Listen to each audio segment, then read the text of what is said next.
விழிக்கு துணை திருமண் மலர்பாதங்கள், மொய்மை குன்றா மொழிக்கு துணை முருகா என்னும் நாமங்கள், முன்பு செய்த பழிக்கு துணை அவன் பன்னிரு தோளும், பயந்த தனி வழிக்கு துணை வடிவேலும் செங்கோடன் மயூரமுமே.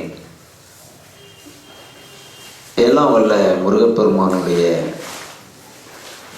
பேரருள் பெருங்கருணை திறத்தால் இவ்வாண்டு தைப்பூச பாத யாத்திரை மிகவும் சிறப்பாகவே நடந்தேறியுள்ளது.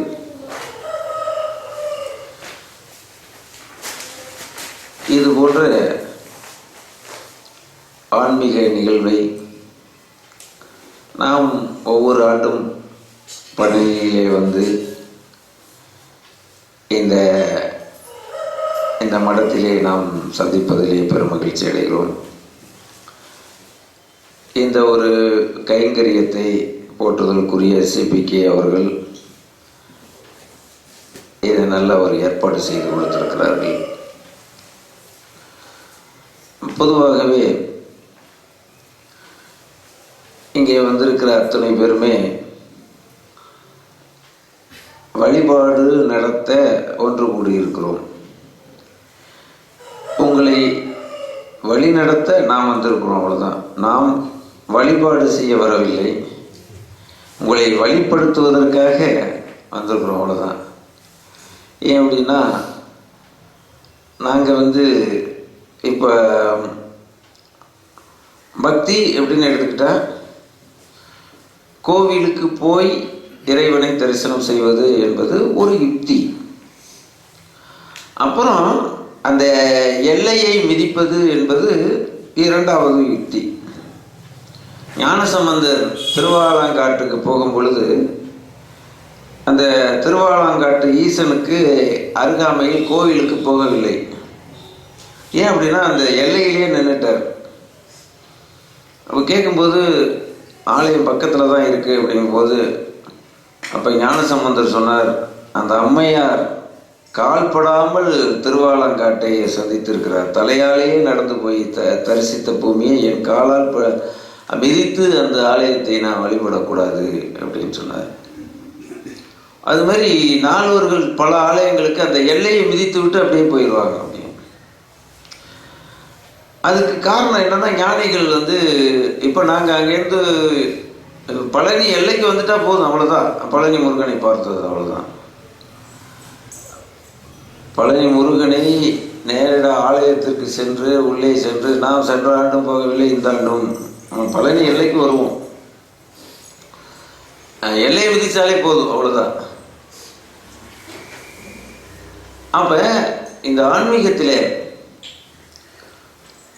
நாம் ஒரு பக்தி மார்க்கத்திலே வந்திருக்கிறோம் அப்படின்னு சொன்னால், இந்த இறை அருள், இப்போ முருகப்பெருமானுடைய அருள் அப்படின்னு, இந்த அருள் அப்படிங்கிறது என்ன? அருளுக்கு நேர் எதிர்ப்பதமான மருள் அப்படின்னு ஒன்று இருக்கு. அருளுக்கும் மருளுக்கும் என்ன வித்தியாசம்? அடிப்படையா அருள் என்றால் நமக்கு தேவையானது அனைத்தையும், வேண்டத்தக்கது அனைத்தும் நமக்கு வந்து சேர்வது வேண்டத்தக்கது. இப்போ சாப்பாடு என்பது கட்டாயமாக தேவை.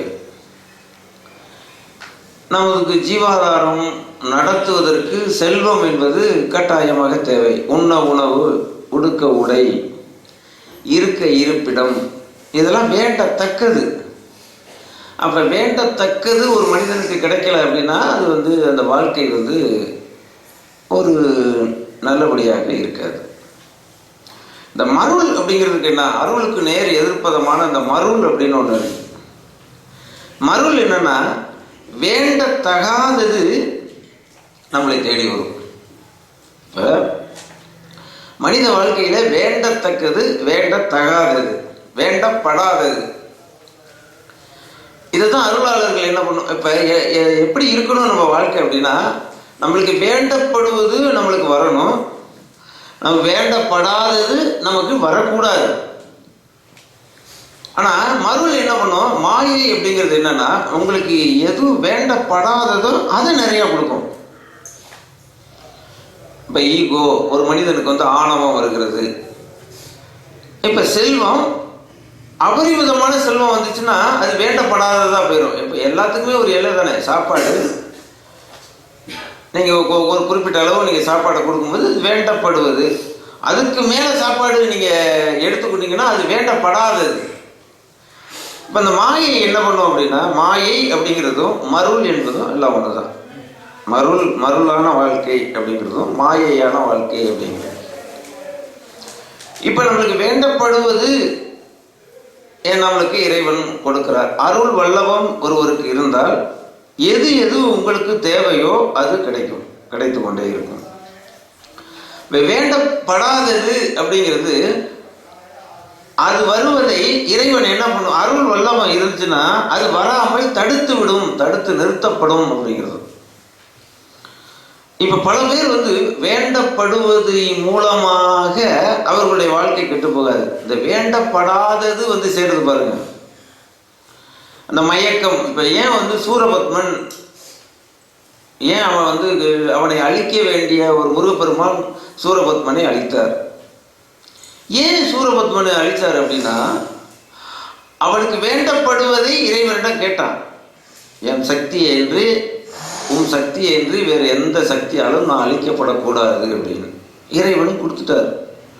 அப்போ வரம் இருந்துதான் இறைவனிடம் தான் அவனுடைய வரத்தை பெற்றான். அப்போ இறைவன் தான் கொடுத்தார். இறைவன் எவ்வளவு கொடுக்குறாரோ அதே மாதிரி அதுக்கு இணையான அளவு மாயையும் நம்மளுக்கு கொடுக்கும். அதை நாம் தேடி போகிறது கிடையாது. அது என்ன கொடுக்கும் அப்படின்னா, அப்போ அந்த அந்த அசுரன் என்ன பண்ணான் அப்படின்னா, வேண்டத்தக்கதை விட வேண்டப்படாததை அதிகமாக நேசிக்க ஆரம்பிச்சிட்டான். அப்போ தேவர்கள் எல்லாம் கொடுமைப்படுது. எப்போ ஒரு மனிதனுக்கு வந்து வேண்டப்படாததை அவன் நம்மளுக்கு வேண்டத்தக்கதுன்னு ஒரு மனிதன் கருத ஆரம்பிச்சிட்டான் அப்படின்னால அவன் அசுர சக்தியாக மாறிடுவான். அசுர சக்திங்கிறது அதுதான். மனிதன் வேண்டத்தக்க நம்மளுக்கு இது போதுங்க அப்படின்னு நிறுத்துறவங்க இருக்கிறாங்க. நீங்கள் எவ்வளவு நாளும் போதாது அப்படின்னு நினைக்கிறவங்க வந்து அது மாயை, அது வேண்டப்படாதது. அப்போ அபரிமிதமாக இந்த உலக பொருட்களை ஒரு மனிதன் அனுபவிக்கிறான் அப்படின்னா அசுர சக்தி அப்படின்னு அர்த்தம். இப்போ நம்ம 10 கோடி ரூபாயும் வாழலாம், 100 கோடி ரூபாய் இருந்தாலும் அதை வச்சுக்க வாழலாம், 1000 கோடி ரூபாய் இருந்தாலும் வச்சுக்கிட்டு வாழலாம், 50,000 கோடி ரூபாய் இருந்தாலும் அதையும் வச்சுட்டு ஒரு மனிதன் வாழ்ந்துக்கிட்டு தான் இருக்கிறான். ஆனால் என்ன அப்படின்னா, நம்மளுக்கு தேவைக்கு அதிகமாக இருப்பதை நாம் நேசிக்கப்படும் பொழுது நாம் ஒரு அசுர சக்தியாக மாறுகிறோம். அப்போ ஆக்கிரமிப்பு அப்படிங்கிறது அதிகமாக போயிட்டே இருக்கும். அபகரித்தல், ஆக்கிரமித்தல் அப்படிங்கிறது அசுர சக்தி. தேவையானதை பெறுதல், தேவையானதை எடுத்துக்கொள்ளுதல் அப்படிங்கிறது வந்து அது யோக சக்தி, அது ஞான சக்தி அல்லது இறை ஆன்மீக சக்தி அப்படின்னு வச்சுக்கலாம். இப்போ நமக்கு ஒரு சக்தி நம்மளுக்கு ஒன்று இருக்கணும். அது என்ன இருக்கணும் அப்படின்னா, இப்போ வேண்டத்தக்கது கிடைக்கிறது மட்டும் பெரிய இல்லை, நம்மளுக்கு என்ன தேவையோ அது கிடைச்சிக்கிட்டு இருக்குங்க அப்படின்னு. ஆனால் நாம் வேண்டப்படாதது நம்ம அருகாமையில் வரும் பொழுது அதை தடுத்து நிறுத்தக்கூடிய ஒரு சக்தி இருக்கிறதே, அதுவும் வந்து அருள் வல்லவம். அந்த முருகப்பெருமான் வந்து அதையும் செய்வார். ஒரே ஒரு சமீபத்தில் நடந்த ஒரு உண்மை சம்பவத்தை நான் சொல்றேன். இதுவரை நான் வந்து ஆசிரம வாழ்க்கை வாழ்ந்ததுக்கு பிறகு எப்போவுமே வந்து இந்த டிவி பார்ப்பது அப்படிங்கிறது நம்மளுக்கு பிடிக்காது. தொலைக்காட்சியை பார்ப்பது என்பது அது ஒரு கற்பனை எல்லாம், அது கதையெல்லாம் பார்த்து ஒரு சீரியலை கூட நான் பார்த்தது முழுசாக பார்க்குறதே கிடையாது. அது ஒரு கற்பனை அப்படின்ட்டு அதை முக்கியத்துவம் கொடுக்கறது கிடையாது. அதாவது இந்த கஜா புயல் இதெல்லாம் வரும் பொழுது இது போன்ற காலங்களில் என்ன சம்பவம் உலகத்தில் நடக்குதுன்னு தெரிஞ்சுக்கலாம். அப்போ ஒரு ஆசிரமத்தில் டிவி இருக்குது, 10-20 வருஷமாக இருக்குது. ஆனால் அதுக்கு கேபிள் கனெக்ஷன் அதெல்லாம் ஒன்றுமே கிடையாது. நமக்கு அதில் விருப்பம் கிடையாது, அது பார்க்குறதுக்கு பொறுமையும் கிடையாது. இப்போ நான் சமீபத்தில் தான் நினைச்சோம், அதாவது வந்து ஏதாவது ஒரு முக்கியமான செய்திகளை நம்ம கேட்கலாமே, ஒரு டிவி இருந்தால் நல்லது அப்படின்னு. அப்போ நம்ம அதில் வந்து ஃபாரின் போகும்போது இப்போ லேட்டஸ்ட்லாம் செல்லெல்லாம் இந்த மிரா ஸ்க்ரீன் அப்படின்னு ஒன்று வந்திருக்கு. அது எல்லாத்துலேயுமே இருக்கும். அந்த செல்ஃபோன்லேருந்து ஏன்னா இதுக்காண்டி நான் எப்பயோ ஒரு தடவை பார்க்கணும் அப்படிங்கிறதுக்காண்டி கேபிள் கனெக்ஷன் கொடுக்க முடியாது. மாதம் 300 400 கட்டியெல்லாம் இது பண்ண முடியாது. இப்போ செல்ஃபோன்லேருந்து நேராக டிவியில் போட்டுவிட்டா அது நம்ம அந்த நியூஸை இதை போட்டுக்கலாம். அப்போ என்ன பண்ணோம், ரமேஷ்கிட்ட ஒரு மிரா ஸ்க்ரீன் உள்ள ஒரு செல் ஒன்று தேவை, அது அப்படியே இது பண்ணுங்க அப்படின்னு இருந்தால் நல்லாயிருக்கும் அப்படின்னு சொன்னோம். அவர் உடனே போய் என்ன பண்ணிட்டார், ஒரு செல் வாங்கிட்டு வந்தார். அவர் செல்லு வாங்கிட்டு வந்தார். அந்த ஒரு செல்லில் தான் அந்த கம்பெனியில் அந்த இதில் வந்து மிரா ஸ்க்ரீன் இல்லைன்னு வீட்டுக்கு வந்ததுக்கு ஒரு படுத்துறேன். அந்த சாம்சங்கில் வந்து J6+ அது மட்டும்தாங்க இல்லை, மற்றது எல்லா ஆப்ஷனும் அதில் இருக்குது. அது மட்டும் இல்லை, அதுக்கு முன்னாடி போட்டதுலேயும் இருக்குது, J7 இருக்குது, A9 எல்லாத்துலேயுமே இருக்குது. ஆகா இது இல்லை, சரி இல்லைன்னா போயிட்டு போது விடுங்க அப்படின்னா அவர் மறுநாள் என்ன பண்ணார், இன்னொரு செல் வாங்கிட்டு A9 சாம்சங் A9 அது மிரா ஸ்க்ரீன் அதில் இருக்குது. சரி செல்ஃபோன் வாங்கியாச்சு. அப்போ ஒரு டிவி ஒன்று வாங்கிடுவோம் அப்படின்னு சொல்லி ஒரு டிவி சாம்சங்லேயே ஒரு 32 இன்ச்சு உள்ள டிவி வாங்கிட்டு வீட்டுக்கு வந்தது ஒருபாடு தான். இங்கேருந்து வந்து திருச்சி ஏர்போர்ட்டை கேட்டால் 7000 ரூபா ஃபைன். அதுக்கு வந்து இது சுங்கத்துக்கு தீர்வை அதை நீங்கள் கட்டிட்டு தான் எடுக்க முடியும் அப்படின்னு சொல்லிட்டாங்க. அது 7000 ரூபா அதாவது ஒரு டிவி வாங்குறது அதோட 3000 ரூபா சேர்த்து போட்டாங்க, ஒரு டிவி இங்கேயே வாங்கிடலாம் அப்படின்னு. சரின்னு அங்கேயே அந்த டிவி வாங்கினதை அங்கேயே விற்றுட்டோம். இந்தியாவில் போய் வாங்கிடுவோம். அந்த செல்ஃபோனை இங்கே எடுத்துகிட்டு வந்தாக்க இங்கே வந்தால் அது இந்தியாவினுடைய இதே வேறையா, அது வந்து சவுத் அண்ட் ஈஸ்ட் ஏசியாவில் அந்த மலேசியாவில் மட்டும்தான் அது எடுக்குவான். ஏன் நான் என்னை பார்த்தா இங்கேருந்து வந்து பழனி வரலையும் வந்து போராடி சாம்சங் இதிலே கேட்டால் இது வந்து இங்கே பண்ணவே முடியாது.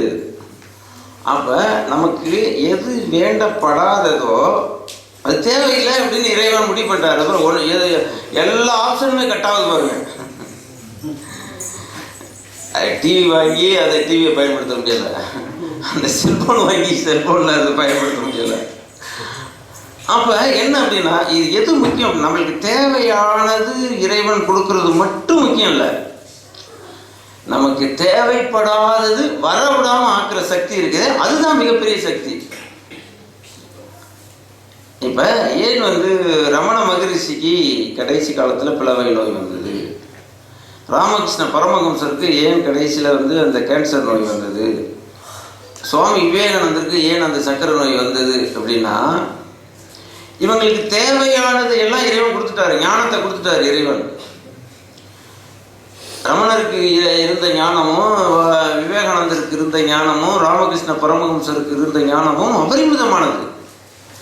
ஆனால் இவங்களுக்கு எது தேவைப்படாததோ அது இவங்களை வந்து சேர்ந்து வந்தது. ஏன்னா அது ஒரு மிகப்பெரிய ஒரு சக்தி. அதான் அருளாளர் சொல்லுவாங்க, வேண்டத்தக்கது அறிவோயினி வேண்ட முழுதும் தருவோயினி. இது ரொம்ப நாளாக வந்து வேண்ட முழுதும் தருவோயினி. ஒரு மனிதன் எதை வேண்டுகிறானோ அதை முழுமையாக இறைவன் கொடுத்து விடுவார் அப்படிங்கிற பொருள் தான் நாமும் இதுவரை எல்லாம் சொல்லிட்டு இருந்தோம். எல்லாரும் சொல்றதும் அதுதான், அது அர்த்தமே வேற. வேண்டத்தக்கது அறிவோயினி, எனக்கு எது தேவை அப்படிங்கிறது உனக்கு தெரியும், ரைட்டு.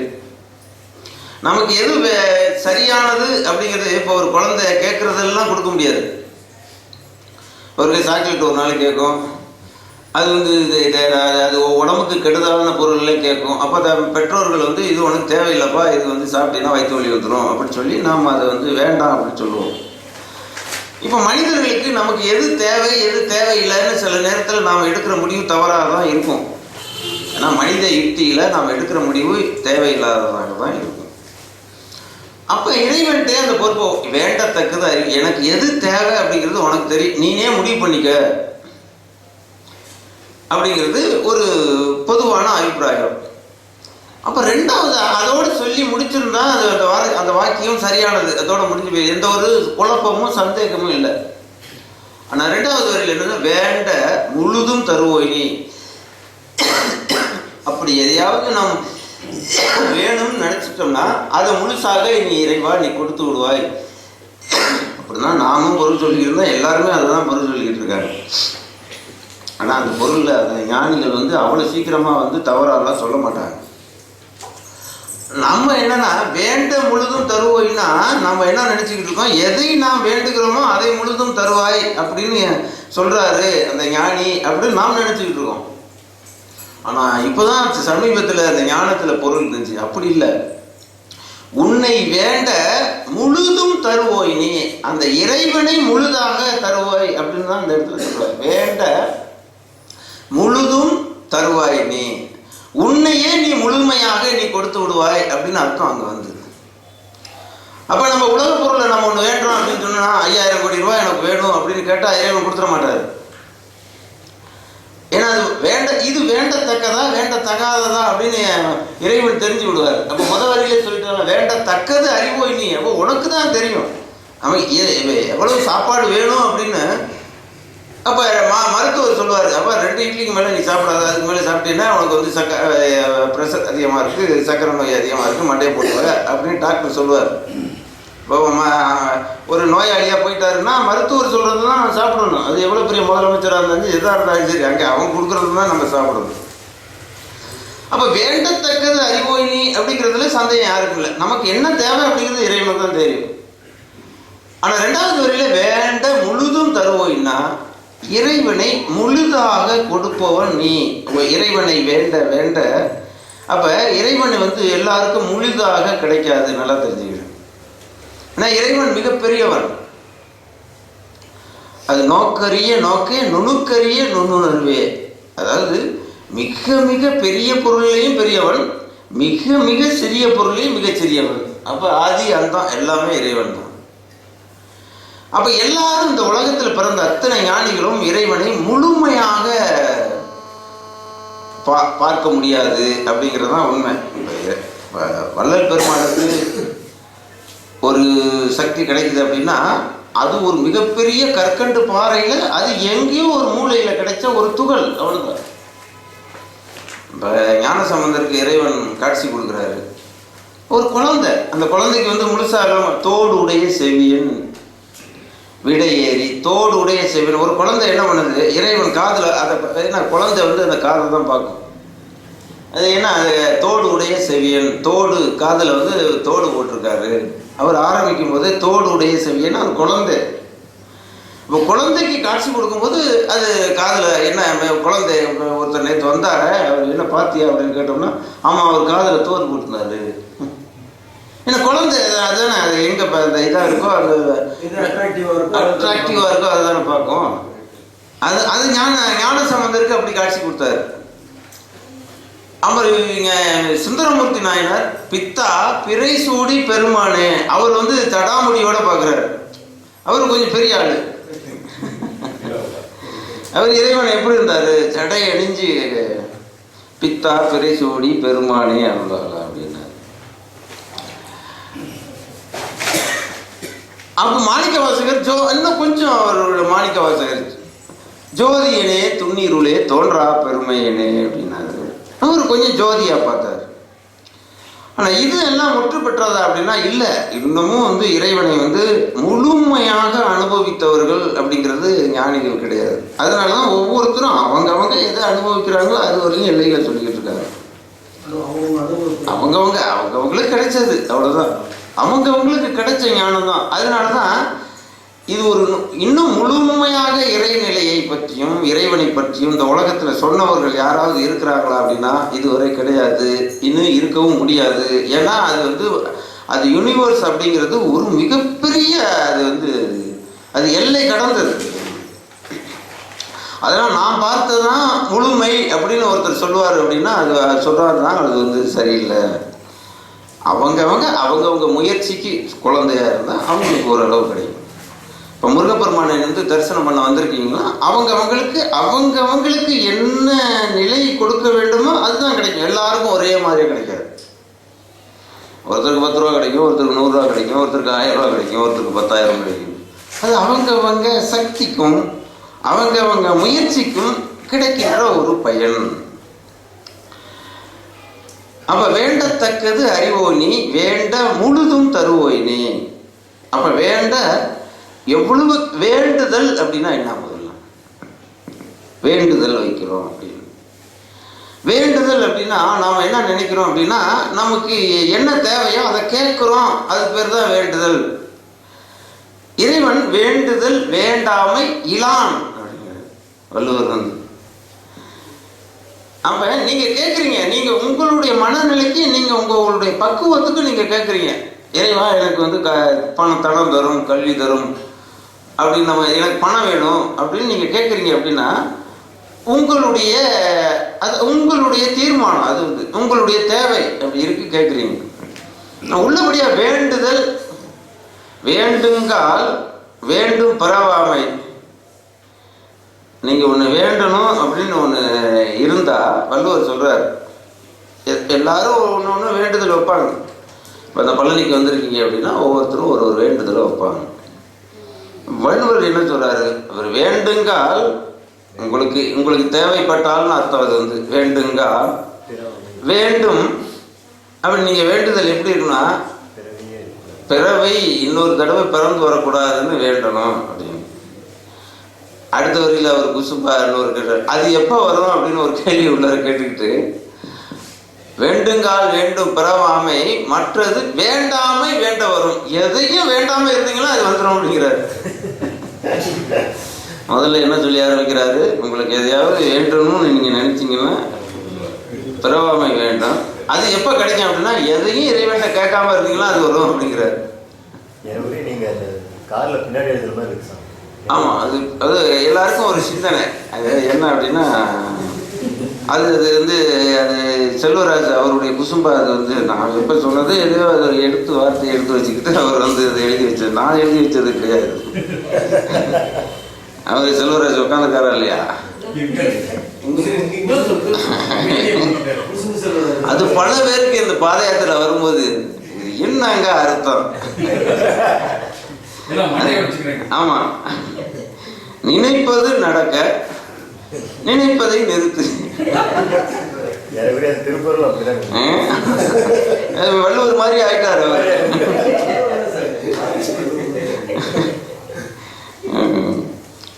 அது அது வந்து அவரு எப்படி அவர் சிந்தனையில தோணுச்சு, அது ஒரு ஆனால் மிகப்பெரிய ஒரு ஞானம்.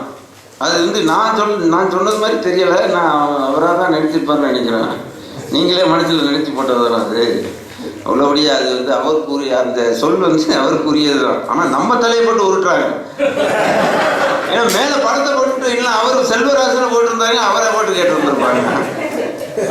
நம்ம படத்தை போட்டு வழி ஒரு பக்கம் பாவம் ஒரு பக்கம் இருக்குது.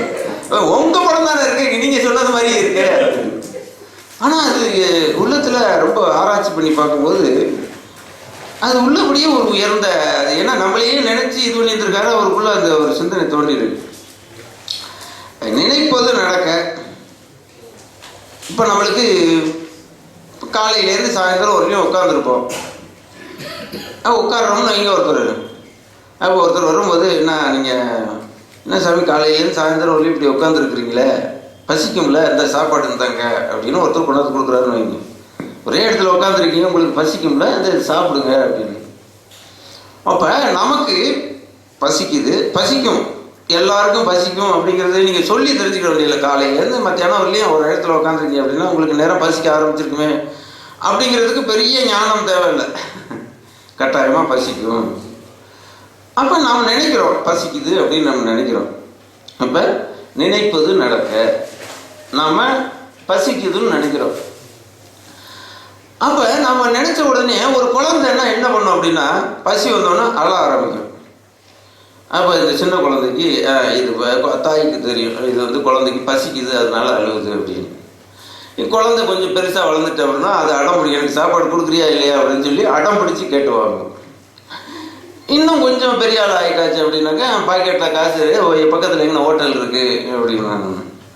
அப்புறம் என்ன, கார்த்திக் மாதிரி ஆட்களாக இருந்தால் இந்த தெருவுலேயே எத்தனை ஹோட்டல் இருக்குது அப்படிங்கிறத, இது இந்த கடையில் இவ்வளோ டேஸ்ட்டாக இருக்கும், இதில் கொஞ்சம் குறைச்சலாக இருக்கும், இது கூட இருக்கும் அப்படின்னு சொல்லி அளவீடு பண்ணிட்டு வந்துடுவாங்க.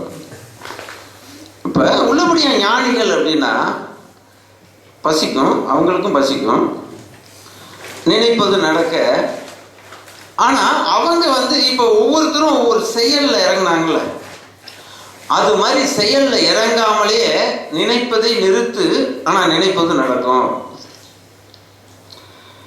இப்போ நம்ம காலையிலேருந்து இதுவரை வந்து இப்போ மத்தியானம் சாப்பிட்டுக்குவோம் அப்படின்னு சொல்லிட்டு பண்ணிட்டோம். அப்போ நான் வந்து ஒன்றுமே இது பண்ணலை. உடனே வந்து அந்த சேலத்துக்காரர் இருக்காரா, ஒரு இளநீ வாங்கிட்டு வந்து சாமி சாப்பிடுங்க அப்படிங்கிறாரு.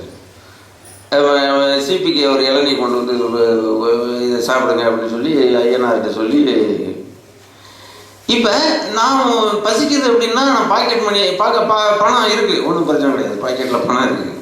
இப்போ நான் பசிக்குது அப்படின்னு நினச்சா பாக்கெட்லேருந்து பணம் எடுத்துக்கொண்டு போய் ஒரு இளநீ வாங்கிட்டு வரேன்னு சொல்லுவதற்கு தகுதி இருக்குது, எல்லாம் இருக்குது. ஆனால் ஒரு இளநீர் சாப்பிட்டா நல்லது அப்படின்னு நினைக்கிறோம், அவ்வளோதான். நினச்ச நீங்களாக இருந்தால் என்ன பண்ணுவீங்க, அடுத்த கணமே வந்து அதற்கான முயற்சியில் இறங்குவீங்க. ஆனால் ஞானிகள் முயற்சியில் இறங்கக்கூடாது. அதுதான் அருள் வல்லபம். நினைக்கணும், ஆனால் அதற்கான முயற்சியில் இறங்கக்கூடாது. அப்போ நினைப்பதை நிறுத்தணும். அது ரெண்டாவது வரியில் நான் நினைப்பதை நிறுத்தினா என்னன்னா, செயலில் நீ இறங்காமல் இருக்கும் பொழுது அது தானாகவே நடந்துவிடும். அதுதான் அருள் வல்லபம். அப்படிதான் வாழ்ந்தாங்க. இப்போ இங்கே கூட இந்த சாக்கடை சுவாமிகள் அப்படின்னு, அவர் யார்கிட்ட வந்து எனக்கு பசிக்குது சாப்பாடு கொண்டு வா அப்படின்னு யார்கிட்ட ஏதாவது சொல்லியிருக்காரா? இல்லை கணக்கப்பட்டி சுவாமிகள் வந்து என்னைக்காவது வந்து யாரையாவது ஒருத்தர்கிட்ட வந்து நியமித்து இந்த ஒரு 100 ரூபா பணத்தை கொடுத்து ஒரு ஹோட்டலில் போய் சாப்பாடு வாங்கிட்டு வா அப்படின்னு சொல்லிட்டு இருந்தாரா? இமயமலையில் இருக்கிற அத்தனையோ, அதாவது வந்து ஆன்மீகத்திலே 2 நிலை. அதான் நான் நேற்று மதிக்கிட்ட சொன்னோம். அதாவது ஒன்று அனுதாப அலை. ஒருத்தர் நம்மளை பார்த்து அனுதாபப்படக்கூடாது. அது உலக வாழ்க்கையாக இருந்தாலும் சரி, ஆன்மீக வாழ்க்கையாக இருந்தாலும் சரி. அவர் பாவங்க, அவரை பார்த்தாலே பரிதாபமாக இருக்குங்க, அவருக்கு ஏதாவது வாங்கி கொடுக்கலாம் அப்படின்னு நினைக்கக்கூடாது. இந்த உலகத்தில் யார் பாவியான பிறவி, பாவி அப்படின்னு ஒரு வார்த்தை சொல்கிறோம்ல, அது பாவி அப்படின்னா என்ன அர்த்தம் அப்படின்னா, பரிதாபப்பட வேண்டியவர்கள் என்பதுதான் பாவி அப்படின்னு அர்த்தம். ஒரு கண்ணு இல்லை, ஒரு கால் 2 கால் இல்லை, உட்காந்துருப்பாருங்க. அதாவது பாவிகளை நிறையா பார்க்கணும் அப்படின்னா பழனி மலைக்கு தான் வரணும். ஆனால் வரிசையாக உட்காந்துருப்பாங்க. இவங்களாம் யாரும் நினைக்கிறீங்க, போன ஜென்மத்தில் வந்து இந்த கோயிலில் தக்காராக இருந்திருப்பாங்க, இல்லை பெரிய பொறுப்பில் இருந்திருப்பாங்க. அந்த பழக்க சுவாபம் இங்கே தானே நம்ம வந்து இருந்தோம் அப்படிங்கிறது இங்கேயே வந்து விட்டுருவார் இறைவன் கொண்டு வந்து. இங்கே வெளியில் 2 கால் இருக்காது, கண் இருக்காது, கை இருக்காது, எல்லாம் சாப்பாட்டுக்கு வழி இல்லாமல் ஐயா ஏதாவது செய்யுங்க அப்படின்னு. அப்போது நம்ம போகிறவொடனே என்ன ஆகும், ஒரு பரிதாபப்பட்டு அவங்களுக்கு அதை செய்கிறோம். அந்த பரிதாப உணர்ச்சி என்பது நம்மளை பார்த்து யாருக்குமே வரக்கூடாது. அதனால சித்தர்கள் என்ன பண்ணுவாங்கன்னா, ஒரே இடத்துல உட்காந்துருப்பாங்க, யாருக்கும் பரிதாப உணர்ச்சி வரக்கூடாது அப்படிங்கிறதுக்காக அவங்க வந்து கல்லை பொறுக்கிட்டு அடிப்பாங்க, யாருக்கிட்ட வராதுன்னு விரட்டுவாங்க. கம்பு எடுத்துகிட்டு இப்போ கணக்கப்பட்டு சாமியெல்லாம் ஒரு கையில் ஒரு கப்பு கொண்டு வச்சுருப்பார், யாருக்கிட்ட வந்தாலும் அவர் அடிப்பார். ஏன் அடிக்கிறாரு, ஐயோப்பா அவர்கிட்ட கிட்ட போனால் அடிப்பார் அப்படின்னா, அந்த பரிதாப உணர்வு என்பது வரக்கூடாது. இப்போ நாங்களாம் இருக்கிறோம் அப்படின்னு எங்களை பார்த்தோன்னே ஒரு லக்ஸுரியாக, இந்த சாமியா இவருக்கு வந்து காசு இல்லாமல் இருக்கிற மாதிரி ஒன்றும் தெரியலையே, இவருக்கு போய்யா இவருக்கு நிறையா வச்சுருப்பாருங்க. ஏன்னா நம்மளை பார்த்த உடனே ஒன்றும் இல்லாமல் நாம் வந்து இதாக இருக்கிறோம்னு வைங்களேன், ஓ பாவங்க அவருக்கு ஏதாவது ஒன்று செய்வோம் அப்படின்னு. அனுதாப உணர்ச்சி என்பது வரக்கூடாது. அப்போ அந்த அனுதாப அலை அந்த அனுதாப அலைங்கிறத இல்லாமல் போவதற்கு என்ன வழி அப்படின்னா, எப்பவுமே முல்லை முள்ளால் தான் எடுக்கணும், வைரத்தை வைரத்தால் தான் இருக்கணும். எல்லா ஞானிகளும் ஆரம்பிக்கும் பொழுது என்ன பண்ணா, அந்த அனுதாப அலை என்பதை தானாகவே உண்டாக்கிக்கிறது. இப்போ நீங்கள் அப்படியே நடந்து வந்தீங்க அப்படின்னா, உங்களை நான் வெளியிலேருந்து ஒருத்தர் பார்க்குறவங்க, பாவங்க ரொம்ப கஷ்டப்பட்டு நடந்து போகிறாரு. இப்போ கார்த்திகை பார்த்த உடனே நம்மளுக்கு ரொம்ப இந்த நடையெல்லாம் இப்படி போன உடனே ரொம்ப அனுதாபப்பட்டோம். இப்படி எவ்வளோ கஷ்டப்பட்டு இந்த ஆமாம், அந்த அனுதாபம் வந்து பார்த்து இன்னும் இப்போ செல்வராசி என்ன தான் பண்ணாருன்னு தெரியலையே. அவருக்கு அவர் தான் அழைச்சிட்டு வந்தார் 2-3 நாளில். 1,00,000 பேர் அனுதாபம். அப்ப என்னவா, அந்த அனுதாபம் படும் பொழுது அப்ப காத்துக்கிட்ட இருக்கிற அந்த இது பூரா, அந்த தீவினை பூரா எல்லாம் எரேஸ் ஆகிடும். அதுதான் இப்ப நடந்து போகும்போது பாத்தீங்கன்னா காலில் கொப்பளை வரும். அப்ப பாக்குறவங்களுக்கு என்ன ஆகும், ஒரு அனுதாபம் ஏற்படும். அப்ப நாமே இதை உருவாக்கிக்கிறது, நம்மளை பார்த்து இன்னொருத்தவங்க வந்து அதாவது நம்மளுடைய தலைவிதியின் காரணமா அனுதாபப்படுவது என்பது வேற. நாம் பக்தியின் மூலமாக, அதனாலதான் வந்து வேலையெல்லாம் குத்திக்கிட்டுவாங்க. பார்த்தோன்னா 7 அடி வேலை குத்திக்கிட்டு உடம்பு பூரா 1008 வேலை கொடுத்தோம், ஐயோ பாவமா இருக்கு அப்படின்னு தீயில இறங்குவாங்க. இறைவனுக்காக தியாகம் பண்ணும்போது ஒரு அனுதாப வீச்சு என்பது உருவாகும். அப்படி அந்த அனுதாப வீச்சு வருவதனால் நம்மளுடைய கர்ம வினைகள், வினை பயன்கள் எல்லாம் வெளியேறும். அதனாலதான் சித்தர்கள் வந்து பட்டினத்தாரெல்லாம் முதல் துறவி ஆகி போகும்போது என்ன ஆகும், நமக்குள்ள இருக்கிற பாவங்கள் முதல்ல கர்ம வினையை போக்கணும். எந்த துறவியா இருந்தாலும், எந்த ஞானியா இருந்தாலும், எந்த பக்தர்களா இருந்தாலும், நீங்க முதல்ல இறைவனுடைய அருள் வர்றதுக்கு முன்னாடி முதல்ல வினைகளை போக்கணும். வினைகள் இருக்கிறது வரையும் அருள் கிடைக்கவே கிடைக்காது. அப்ப வினைகள் போக்கணும்னா ஒரே வழி என்னன்னா, அனுதாப அலை உண்டாகணும். அந்த அனுதாப அலையை வந்து நாம உருவாக்கி அப்புறம் தான் என்ன பண்ணாரு, ஒவ்வொரு வீட்டை இவ்வளவு பெரிய பட்டினத்தார், இவ்வளவு பெரிய வாழ்க்கை வாழ்ந்தவர், அவர் பிச்சை எடுத்துட்டு சாப்பிட்றாரு, இவ்வளவு பெரிய பாவம். அப்ப நமக்கே இப்படி தோணுதுன்னா, அவர் காலத்துல சம காலத்துல வாழ்ந்த அந்த ஊருக்காரங்க எப்படி நினைப்பாங்க? அதுலேயும் இன்னும் இது என்னன்னா, பிச்சை எடுக்கலாம், ஆனா சொந்த ஊர்ல பிச்சை எடுக்க முடியாது. ஏன்னா ரொம்ப கவனமா பேசுவான். ஏன்னா அவன் மரியாதை எல்லாம் இருக்கு, சித்தப்பன் பெரியப்பா எல்லாரும், அப்பா எங்க குடும்பத்துல பிறந்திருக்கு வர இப்படி ஒண்ணு ஊர்ல எல்லாம் வீட்டுக்கு வீடு பிச்சை எடுத்துக்கிட்டு, அதுக்கு தேவையா, எவ்வளவு சொத்து இருக்கு, எல்லாத்தையும் கிறுக்க மாதிரி தூக்கி எறிஞ்சிட்டு போறது. அதுல எல்லாம் மீறி போய் தான் அந்த தமக்கை, அந்த பட்டினத்தாருடைய தமக்கை அப்பத்துல விஷத்தை வச்சு கொடுத்துச்சு. ஏன் அப்படின்னா, அந்த அம்மா வந்து நான் உயிரோட இருக்கிறதுலையும் ஏன் ஊரை விட்டு நீ போகாதுன்னு வேற வரத்தை வேற வாங்கி, அது பிச்சை எடுக்கலாம். இப்போ ஆதிசங்கரர் பிச்சை எடுத்தாரு, புத்தர் பிச்சை எடுத்தாரு, அரசனா இருந்து சொந்த ஊர்ல பிச்சை எடுத்தது கிடையாது. எந்த ஒரு மனுஷனா இருந்தாலும் அவன் சொந்த ஊர்ல பிச்சை எடுக்கிறது மாதிரி ஒரு கேவலம் எதுவுமே கிடையாது. அதை வந்து பட்டினத்தார் எடுத்தார். ஏன்னா அந்த அம்மா வந்து உயிரோடு இருக்கிறவரையும் நான் அந்த திருவிடை மருதூர்ல இருப்பேன் அப்படின்னு சொல்லி, அவங்க எல்லாரும் கேலி கிண்டல், ஒன்று ரெண்டு வகையில், ஒன்று அனுதாப அலை வரணும், அப்படி இல்லைன்னா நம்மளை வந்து கேவலப்படுத்தணும். ஏன்னா கர்ம வினையை போக்குறதுக்கு வேற வழியே கிடையாது. அதனால அதான் இன்னைக்கும் வந்து திருவிடை மருதூர்ல பட்டினத்தாருடைய சாபம் இருக்கு. அந்த ஊர்ல வந்து யாருமே வந்து எவ்வளவு பெரிய பணக்காரனா இருந்தாலும் தொடர்ந்து 20 வருஷம் தொடர்ந்து பணக்காரனா இருக்க முடியாது அந்த திருவிடை மருதூர்ல. ஆமா ஆமா. இன்னும் வந்து அதாவது வந்து திருச்செங்காட்டாங்குடியில வந்து இவர் சிறுத்தொண்ட நாயனாருடைய சாபம் இருக்கு.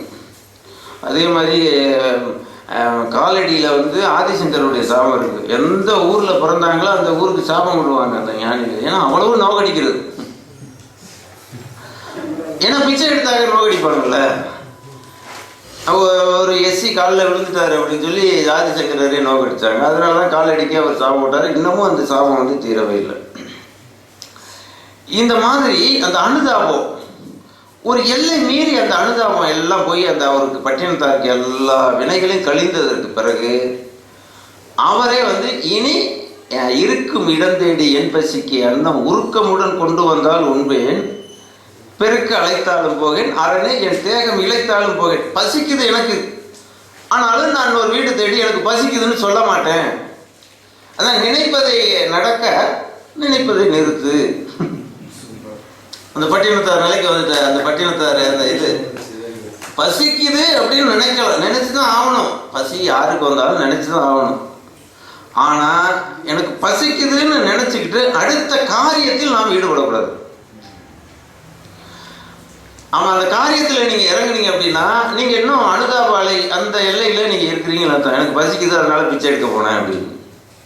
இப்போ இங்கே இருக்கிற உட்காந்துருக்கோ எல்லாரையும் நீங்கள் ஏங்க பிச்சை எடுக்கிறீங்க அப்படின்னு கேட்டால், எனக்கு பசிக்குது, நான் அதுதான் செய்யணும், வேறு வழி என்ன அப்படின்னு கேட்பாங்க. ஏன் இது மாதிரி ஊழல் பண்ணுறேன், லஞ்சம் பண்ணுறேன், நானும் என்ன எனக்கும் வயிறு இருக்குல்ல, நானும் சாப்பிடணும்ல அப்படிமா. எல்லாருக்கும் அந்த பசி தானே. கோடி கோடியாக லஞ்சம் வாங்குறவனுக்கும் கோடி கோடியாக ஊழல் பண்ணுறவனுக்கும் என்ன கேட்டால் எனக்கு பசிக்குது, நான் அதை தான் செய்வேன் அப்படிமா. ஆனால் அந்த ஞானிகள் என்ன அப்படின்னா, அது திருமூலர் வந்து அதை ரொம்ப கோட் பண்ணுவார். இது ரொம்ப உயர்ந்த நிலை. ஐயம் புகாமல் இருந்த தவசிகள் வையகம் முற்றும் வர இருந்தாரு அப்படின்னு. இப்போ எங்களை பார்த்து ஒருத்தர் இப்போ அவர் இளநீ வாங்கிட்டு வர்றாரு அப்படின்னு சொன்னால், சாமி கிட்ட காசு இல்லாமல் இருப்பார் அப்படின்னு நினைச்சு அவர் இளநீ வாங்கிட்டு வந்தோம். நிச்சயமா அவர் அந்த நிலையில் சாமி கிட்ட காசு நிச்சயமா இருக்கும்.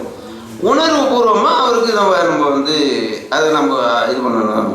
இப்போ சிபிகே 2 இளநீ வாங்கிட்டு வா அப்படின்னு ஐயனாரை விட்டு வாங்கிட்டு வர சொன்னார் அப்படின்னா, சாமிகிட்ட காசு இருக்காது, பாவம், அதனால வாங்கி கொடுப்போம் அப்படின்னு நிச்சயமாக நினச்சிருக்க வாய்ப்பே கிடையாது. அதுதான் அருள் வல்லபம் அப்படிங்கிறது. அந்த செயலில் இறங்கக்கூடாது, ஆனால் நினைக்கணும். இப்படி இப்படி வந்தால் இதுக்கு பேர் தான் அதான் கொடுக்க சிவன் உண்டு அப்படிங்கிற வார்த்தையை அடிக்கடி பயன்படுத்துவார். கொடுக்க சிவன் உண்டு. நான் எதுக்கு நினைக்கணும்? கொடுக்க சிவன் உண்டு அப்படின்னு சொல்லிட்டாலே நான் எதுக்கு சாப்பிடணும் அப்படின்னு நினைக்கணும்? அவன் காசு தேவை அப்படின்னு நான் ஏன் நினைக்கணும்? இதுதான் அருள் வல்லபம். அதுதான் வந்து அருணகிரிநாதர் இப்போ பழனிக்கு வர்றாரு. வந்தோடனே அவருக்கு வந்து ஒரு எண்ணம். அது வந்து என்னன்னா, நம்மளுக்கு செபமாலை இருந்தால் நல்லா இருக்குமே, செபமாலை இல்லையே. ஏன்னா 500 ஆண்டுகளுக்கு முன்னாடி எல்லாம் வந்து இப்போ கடைக்கு கடை மாலைகள்லாம் நிறையா விற்கிது. 500 வருஷத்துக்கு முன்னாடி அந்த மாதிரிலாம் இருந்திருக்காது. அப்படியே இருந்தாலும் ஞானிகள் வந்து கையில் காசை வச்சுக்கிட்டு அது போயெல்லாம் வாங்க மாட்டாங்க. முருகப்பெருமானை நினைக்கிறார், ஒரு செபமாலை இருந்தால் நல்லா இருக்குமே அப்படின்னு. அப்படியே கண்ணை மூடிட்டு இருக்காரு. அவர் வந்து யாரோ ஒருத்தர் வந்து இந்த மகானுக்கு பயன்படுமே அப்படின்னு யாரோ ஒரு மூலமாகவோ வந்து அவர் காலடியில் வந்து செபமாலை வந்து அது அவர் செபமாலை தந்த சற்குருநாதா திருவாவினன் குடி பெருமானே. அருணகிரிநாதருடைய திருமணம் செபமாலை தந்த சற்குருநாதாங்கிறார். அதுதான் அருள் வல்லபம். இங்கே பழனிக்கு வந்து அருணகிரிநாதருக்கு செபமாலையே கொடுத்தாரு முருகப்பெருமான். இப்படி இங்கே வந்து அந்த வர்ற வழியில் நீங்கள் ஆவினன்குடி அப்படின்னு ஒரு இதை பார்த்துருப்பீங்க. அந்த ஆவினன்குடியிலேருந்து தினமும் கிட்டத்தட்ட ஒரு 3 அது குறுக்க அந்த காலத்து இப்போ எல்லாம் சுற்றி தான் வரும். அப்போல்லாம் திருவாவினன் குறுக்க ஒரு பாதை. நாங்கள்லாம் 1982 புது இந்த பழைய ஆயக்குடி புது ஆயக்குடியிலேருந்து குறுக்க நேராக இடுமஞ்சநதி வழியாக நேராக கோயிலுக்கு வந்துடுவோம். இப்போல்லாம் வர முடியாது. இப்போல்லாம் அந்த மாதிரி 3-4 கிலோமீட்டர். அப்போ ஒரு பசுமாடு ஒரு ஏழை வளர்த்துருந்துருக்காரு. அவர் பேரெல்லாம் சரியாக தெரியல. ஒரு உண்மையாக நடந்த சம்பவம். நம்ம தினமும் வந்து அவர் வந்து பால் கொண்டாந்து முருகப்பெருமான் காலையில் 9 மணிக்கு நேராக 3 கிலோமீட்டர் நடந்து மலையில் ஏறி அந்த காலை அபிஷேகத்துக்கு ஒரு மிகப்பெரிய ஒரு முருக பக்தர். இந்த மாதிரி வரும் பொழுது ஒரு நாள் வந்து பங்குனி உத்திரம் ரொம்ப விசேஷமான நாள். அப்புறம் பாலாக நம்ம பால் இருக்கட்டும் அப்படின்னு சொல்லி வருஷம் முழுக்க நம்ம பால் கொடுக்குறோமே அப்படின்ட்டு அவர் கொண்டு வர்றது 1/2 லிட்டர் பால் தான். அன்னைக்குன்னு என்ன பண்ணியாரு, ஒரு தாசில்தாருடைய அபிஷேகம் அப்படின்னு அவங்க வந்து இடையே தடுத்து நிறுத்திட்டாங்க. தாசில்தார் அபிஷேகம் இன்னைக்கு யாருடைய பால், இன்னைக்கு எல்லாம் முருகப்பெருமானுக்கு நம்ம தான் இன்னைக்கு வந்து எல்லா பால் அப்படின்னு தாசில்தார் என்ன பண்ணிட்டாரு, 200 லிட்டரு பால், 200 லிட்டரு இது எல்லாம் பஞ்சாமிர்தம் எல்லாம் பெரிய தடா பெரிய எல்லாம் அண்டா எல்லாம் அப்படியே எல்லாம் வரிசையில் நிறுத்தி இருக்கு. இவர் அப்போதான் காலையில் 9 மணிக்கு ஒரு மாட்டில் பாலை பீச்சிக்கிட்டு அங்கேருந்து வந்து மேலே ஏறுறாரு. பாதி வழியிலே போலீஸ் வந்து தடுத்து நிறுத்திட்டாங்க. தடுத்து நிறுத்தி இல்லை இன்னைக்கு வந்து தாசில்தார் அபிஷேகம் நடந்துக்கிட்டு இருக்கு. அது முடிச்சதுக்கு பிற்பாடு தான் தாசில்தார்னா ஆங்கிலேயர்கள் காலத்தில் தாசில்தார்னா அந்த கிட்டத்தட்ட கலெக்டருக்கு ஈக்குவலானவங்க. அப்போ தாசில்தார்னு தான் சொல்லுவாங்க. ஆமாம் ஆமாம். அப்படி இது பண்ணும்போது இல்லைம்மா நீ அப்போ என்ன பண்ணிட்டாரு, போய் நடந்து பாதியிலே வந்து ஒரு மரம் இருந்திருக்கு. அந்த மரத்துக்கு கீழே வந்து முருகா உனக்கு வருஷம் முழுக்க நான் பால் கொடுத்துருந்தேன், இன்னைக்கு என் பாலை வந்து நீ ஏற்றுக்கிடலையே அப்படின்ட்டு உட்காந்துட்டு அழுதுகிட்டு உட்காந்துருக்காரு. அவர் வீட்டுக்கு போகலை. அபிஷேகம்லாம் ஏற்பாடு நடக்குது. தாசில்தார் வந்துட்டார். எல்லாம் அவரும் பக்தி பூர்வமாக இடுப்பில் வேஷ்டியெல்லாம் கட்டி எல்லாம் இது பண்ணி அபிஷேகம் முருகப்பெருமான் நடக்கிறதுக்கு தயாராகிடுச்சு.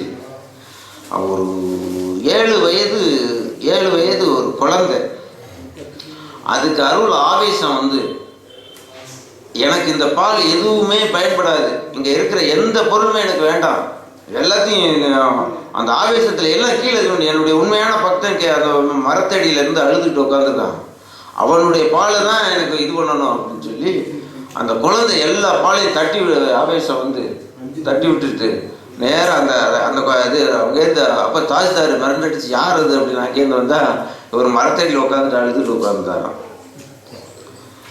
அப்போ தான் வந்து அந்த பாலை எடுத்துகிட்டு போய் எந்த இதையும் இதை தொடக்கூடாது, எல்லாம் இது வந்து இது எல்லாத்தையும் இது பண்ணி விடுது, இதெல்லாம் எந்த பாலுமே தேவையில்லை அப்படின்னு. அப்படியெல்லாம் ஒரு அதிசயம் அநேகமுற்ற பழனி மலை மீது உதித்த அழகா அப்படின்னு சொல்லி இருக்கிற எல்லா முருகனுக்கும் ஆற்றல் இருக்குது. அதனால் அந்த முருகனுக்கு வந்து கொஞ்சம் அதிசயம் அநேகமுற்ற அப்படின்னு ஒரு வார்த்தையை அருணகிரிநாதர் போடுறார். ஏன்னா அந்த காலத்துலலாம் அந்த சூளை குன்ம நோயின்னு அடிக்கடி பயங்கரமாக வரும், வயிற்றில் வந்து வயிற்று வலி, அதுக்கு பேர் குன்ம நோயின்னு சொல்கிறது. அதுக்கு மருந்தே கிடையாது, அன்னைக்கும் மருந்து கிடையாது, இன்னைக்கும் மருந்து கிடையாது. அது குன்ம நோய் வந்துச்சுன்னா அதை தீர்க்கறதுக்கு ஒரே வழி என்னன்னா பழனி முருகன் அந்த அபிஷேகம் செஞ்சு அந்த பாலை சாப்பிட்டு பல பேர் வந்து பாலராய சுவாமிகள் வயிற்று வலி இங்கே பழனி மலையில் வந்து உட்காந்து அந்த கந்த சஷ்டி கவசம் எழுதுறாரு. சஷ்டியை நோக்க சரவண பவனார் அப்படிங்கிற பாடலே வந்து பழனியில் உட்காந்து எழுதுனது தான். அவர் பாலராய சுவாமிகளுக்கு வந்து அவர் அந்த நோய் தீர்ந்தது.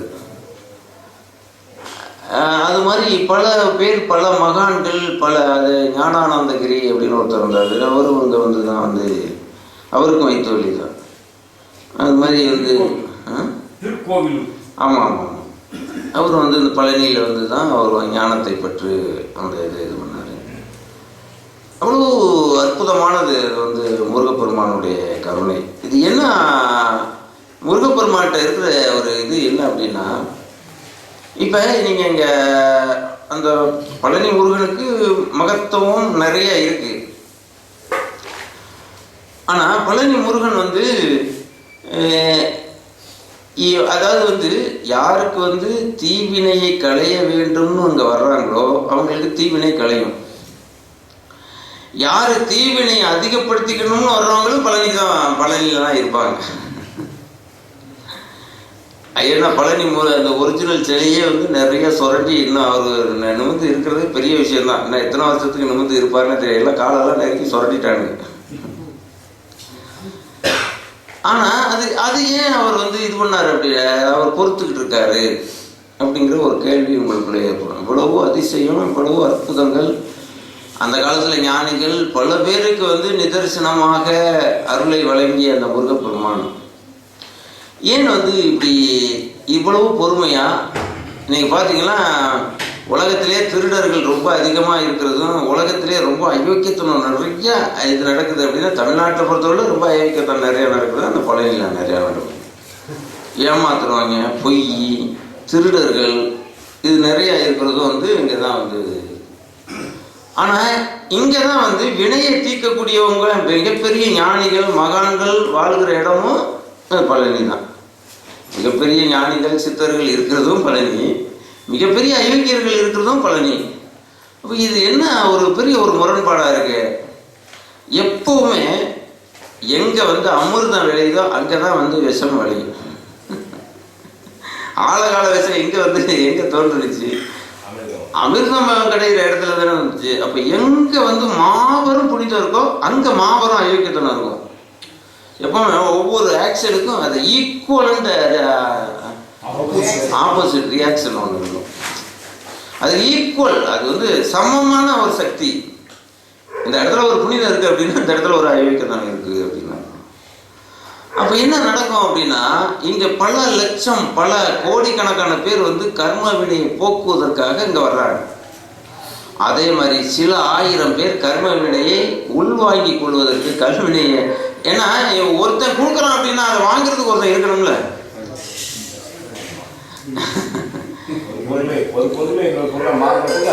ஆமா, உங்க கர்ம வினையெல்லாம் போக்குறதுக்கு ஒரு பஞ்சாமிரதத்தை வாங்குறீங்க, அப்போ உங்க கர்ம வினையை தீர்க்கணும்.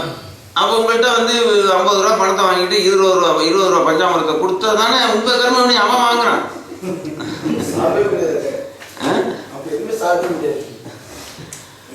அப்ப எந்த இடத்தில் கர்மவினை போக்கப்படுகிறதோ அந்த இடத்துல கர்மவினையை வாங்கிக் கொள்வதற்கு பல பேர் தயாராக இருப்பார்கள். அது அது அதை வந்து அப்படிதான் பார்க்கணும். அப்ப இறைவனுக்கு வந்து கண்ணு இல்லையா, காது இல்லையா, மூக்கு இல்லையா, ஏன் வந்து இவர் வந்து இப்படி எல்லாம் பொறுமையா இருக்கிறாரு அப்படின்னு நம்ம பார்க்க வேண்டியதில்லை. ஏன்னா அவன் வந்து கர்மவினையை வாங்கிக்கிட்டு அவன் இந்த பிறவி எப்பவுமே வந்து வினைக்கு வந்து வினை வந்து எப்போ வந்து தீவினை வந்து எப்போ தொடும் அப்படின்னு சொன்னா நம்மளுடைய திறமைகளும் அறிவும் எப்போ தோத்து போற இடம் வருதோ அப்பதான் தீவினை வந்து தலையில் எடுக்கும். பெரிய பெரிய நீங்கள் வந்து ஒருத்தர் நல்ல உடல் பலத்தோடு அதிகார பலத்தோடு இருக்கும்போது தீவினை வந்து தொடாது, அது அப்படியே இருக்கும். அது நேரம் பார்த்துக்கிட்டே இருக்கும். அது எப்போ வயசாகி போய் அந்த நம்மளுடைய வார்த்தைக்கு மதிப்பு இழந்த நேரத்தில் தீவினை தலையை தூக்கும். அவர் அவர் நினைச்சா எத்தனை கொலை வேணாலும் பண்ணுவார், எத்தனை இதை ஆனாலும் பண்ணுவார் அப்படின்னு சொல்கிறவங்களாம் கடைசி காலத்தில் அந்த முடிவான காலத்தில் நீங்கள் பார்த்தீங்கன்னா அவர் அனுபவிக்கிற தீவினை கொஞ்சம் நஞ்சமாக இருக்காது.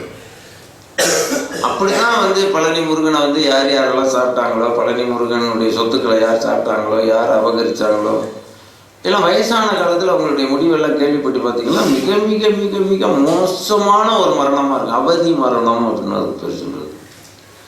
எப்பவுமே இந்த அருளாளர்கள் நம்ம ஏன் ஆன்மீகத்தில் இருக்கிறோம் அப்படின்னா அவதி மரணம் என்பது ஏற்படக்கூடாது.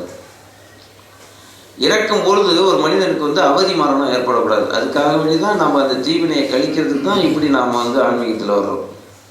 இந்த அவதி மரணம் அப்படிங்கிறது என்ன அப்படின்னா இந்த வயசான காலத்தில் எவ்வளோ பேரை பார்த்து எத்தனையோ தலைவர்களை பார்த்துட்டீங்களா, அந்த கடைசி அந்த என்ன ஒரு 50 நாளாக என்ன நடந்துச்சுன்னே தெரிய மாட்டேங்குது. அவர் சாதாரண படுக்கை விட்டு சில பேருக்கு எழுந்திருக்கவே முடியாமலே போயிடுது. எப்போ ஒரு செத்தாரு எப்போ அறிவிக்கிறாங்கிறது தெரியாமலே போயிடுது. இப்படியெல்லாம் நீங்கள் இதெல்லாம் தெரிஞ்சுக்கிட்டீங்களா? எல்லா தலைவர்கள் வாழ்க்கையை பற்றியெல்லாம் தெரிஞ்சிருப்பீங்க நீங்கள்லாம். அந்த தீவினை அப்படிங்கிறது என்னன்னா அதான் வந்து தீவினையினுடைய மறு வடிவம் அப்படிங்கிறது தான் வந்து காலம் அப்படின்னு சொல்றது.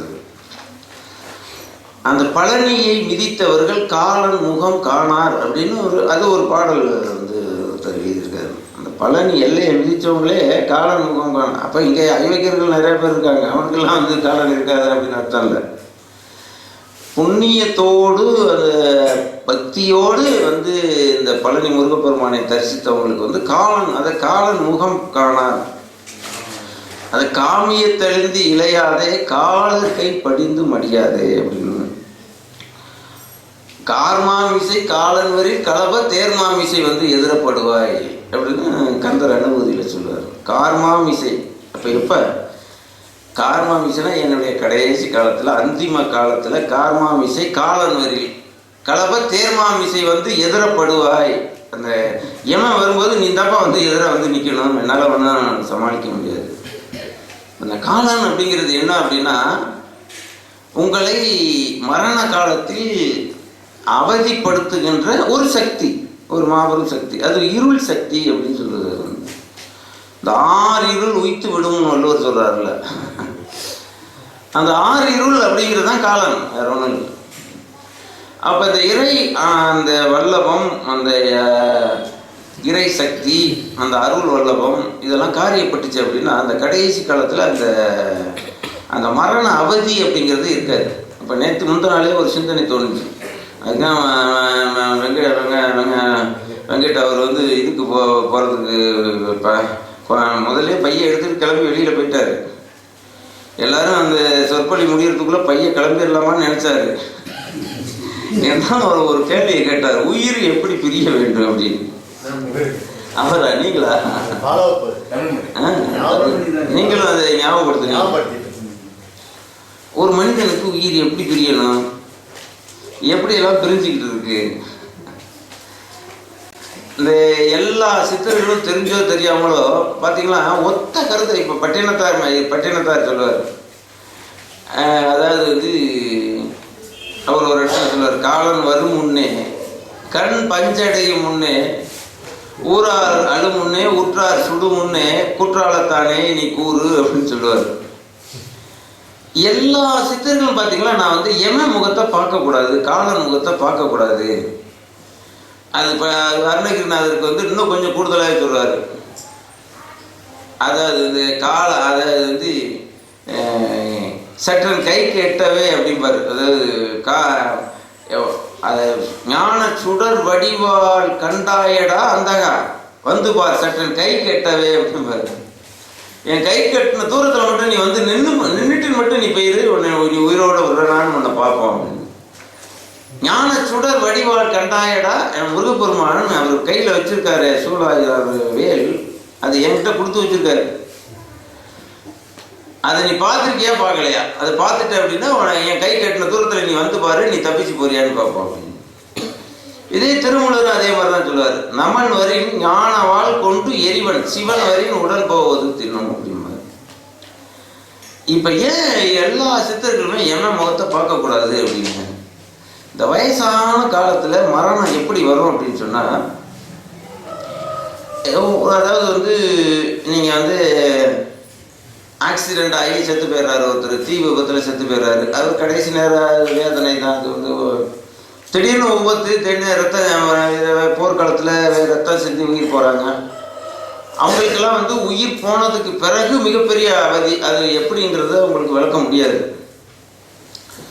ஆனால் வந்து அது ரொம்ப அவதி மரணத்தில் அது மிகப்பெரிய ஒரு ஹார்ட் அட்டாக்ல உடனே செத்து போயிடுற. எனக்கு ஒருத்தர் சொன்னார், நான் கடைசி காலத்தில் எப்படி இறக்கணும் அப்படின்னு. எப்படி இறக்கணும்னு கேட்டோம். எனக்கு வந்து ஹார்ட் அட்டாக் வந்து இறக்கணும், மற்றபடி எது சாக வரக்கூடாது அப்படின்னா. ஏன் அப்படின்னா அதுதான் உடனே உயிர் போயிடும், மற்றதெல்லாம் வந்து படுத்த படுக்கையிலேயே இருந்து சிரமப்படணும் அப்படின்னு. இல்லை, அது நீங்கள் ஏதோ ஹார்ட் அட்டாக்னா உடனே உங்கள் உயிர் பிரிஞ்சு போகிறது மாதிரி. சில பேர் தூக்கத்திலே உயிர் பிரிஞ்சு போயிருதில்ல, அப்படியே லோ ப்ரெஷர் இருக்கவங்களுக்கு இது மாதிரி இதாக இருக்கும். அப்போ அவங்களுக்கு என்ன பார்க்குறாங்கன்னா, அது மாதிரி நான் தூக்கத்தில் இருக்கும்போதே உயிர் பிரிஞ்சிடணும், ஹார்ட் அட்டாக்ல உயிர் பிரிஞ்சிடணும், என் உயிர் போகிறதே எனக்கு தெரியாமல் பிரிஞ்சிடணும் அப்படின்னு நினைக்கிறாங்க. அதெல்லாம் கிடையாது. அதெல்லாம் மிகப்பெரிய வேதனை. அதெல்லாம் வந்து அவதி மரணம்.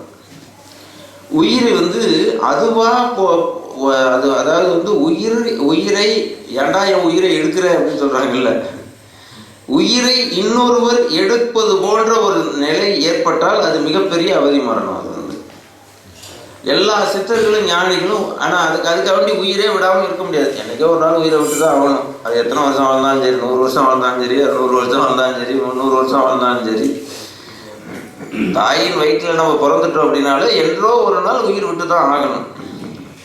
அது வந்து மகான்களாக இருந்தாலும் சரி, யாராக இருந்தாலும் சரி, அது ஒன்றும் விதிவிலக்கு கிடையாது. அது உயிரை நாமே முன் வந்து உயிரை விடுறது, இல்லைன்னா உயிரை பறிக்கிறது. இந்த உயிரை பறித்தல் அப்படின்னு நடக்கிறது, அது ஹார்ட் அட்டாக்காக இருந்தாலும் சரி, நீங்கள் தூக்கும் போதே உயிர் போனாலும் சரி, அது வேதனை தான். அதில் ஒன்றும் சந்தேகமே கிடையாது. அது ஒரு மாபெரும் வேதனை. அது வந்து அது வார்த்தையால் வடிக்கவே முடியாது. அது எப்படிப்பட்ட வேதனை அப்படிங்கிறதெல்லாம் அது வந்து பல சித்தர்கள் பல பாடல்கள் மூலமாக நிறைய சொல்லியிருக்கிறாங்க. அது எல்லாமே அவதி மரணம் தான். இந்த சித்தர்கள் என்ன பண்ணுவாங்க, இந்த ஞானிகள்லாம் என்ன பண்ணுவாங்க அப்படின்னா, இப்போ சுவாமி விவேகானந்தரே எடுத்துக்கிட்டுங்களேன். அவருக்கு சக்கரை நோய் அதிகமாக போயிடுச்சு. அதே மாதிரி கிட்னி ஃபெயிலியரு. அந்த காலத்துலலாம் வந்து சிறுநீரக மாற்று அறுவை சிகிச்சையெல்லாம் கிடையாது. உயிர் போகுது அப்படிங்கிறது அவருக்கு தெரிஞ்சு போயிட்டு. ஆனால் அவர் வந்து ஒரு மிகப்பெரிய ஞானி. ஏன்னா 38 வயது 5 மாதம் 24 நாள் தான் அவர் உலகத்தில் உயிர் வாழ்ந்தார். 39 வயசு கூட முடியலை. 39 வயசுனா ரொம்ப வாலிபமான வயசு, சின்ன வயசு தான். அப்போ நம்மளுக்கு நோய் வந்துச்சு, நம்மளுக்கு வந்து உயிரை விட்டு தான் ஆகணும் அப்படிங்கிற ஒரு கண்டிஷன் வந்த உடனே, அப்போ அதுவாக உயிர் பிரிஞ்சிச்சு அப்படின்னா மரணப்படுக்கையில் இருந்து அப்படியே ஒரு 3 நாளைக்கு அப்படியே சேட்டுவம் வழி அடிக்குது, சிலேத்துவம் இழுக்கிறது, மூச்சு இழுக்க முடியாமல் அது சிரமப்படுவாங்க. இவருக்கு யோக கலையெல்லாம் தெரியும். அவருக்கு யோகமெல்லாம் நிறையா படித்தவர், நல்லா அறிந்தவர். இப்போ அந்த சுழுமுனை வாசல் இதெல்லாம் பற்றி அவருக்கு சுவாமி விவேகானந்தருக்கு தெளிவாக தெரியும். வேதாந்தத்தெல்லாம் தெளிவாக படித்தவர். அப்போ என்ன பண்ணிட்டாரு அப்படின்னா, சரி நம்ம உயிர் பிரியிற ஒரு நல்ல நாளை பார்த்து, எப்போவுமே வந்து ஆன்மீகத்தில் வந்து வேதாந்த அதனால தான் மகாபாரதத்தில் வந்து பீஷ்மர் வந்து தான் உயிரை தானே பிரிச்சுக்கிட்டார். அவர் மரணப்படுக்கையில் இருக்கும்போது உயிர் பிரியலை. ஏன்னா உயிர் வந்து அவர் நிறுத்தி வைக்கிறார். ஏன்னா உயிரை நாம பிரிப்பது என்பதும் நம்மளை பறிப்பது என்பதும் வித்தியாசமானது. பிரிப்பது என்பது வேறு, பறிப்பது என்பது வேறு. எவ்வளோ பெரிய கோடீஸ்வரராக இருந்தாலும் அவங்கள உயிரை பறிக்கப்படுவார்கள். பறிக்கப்படுதல் என்பது ரொம்ப மோசமான ஒரு முடிவு. உயிர் பிரிக்கப்பட வேண்டும். அப்போ உயிர் பிரிக்கிறதுனா எப்படி? அப்போ உயிர் பிரித்தல் அப்படிங்கிற போது என்னன்னா, இப்போ எல்லாருக்குமே இந்த உயிர் போகும்போது நீங்கள் பார்த்தீங்கன்னா உயிர் போன உடனே கண்ணு அந்த ஐம்புலன் வழியாக தான் வெளியேறும். அது வந்து கண் அப்படியே விழித்த வெளியபடி அப்படியே இருக்கும். காது அப்படியே இதை காதுக்குள்ளே இந்த மண்ணெண்ணெய் அந்த காதுலேருந்து ஓட்டை அப்படியே வெளியில் வந்துடும். வாயில் ஒரு மண்ணெண்ணெய் எரியோ உள்ளர விட்டிங்களா அது ஆசன வாய் வெளியில் வந்துடும். எல்லாமே ஓப்பன் ஆகிடும். அந்த நவத்வாரங்கள்னு சொல்லுது. 9 துவாரங்கள், 9 துவாரமும் ஓப்பன் ஆகிடும். அது உடம்பு வந்து வெட்டிச்சு தான் வெளியில் அது வந்து இதாகும்.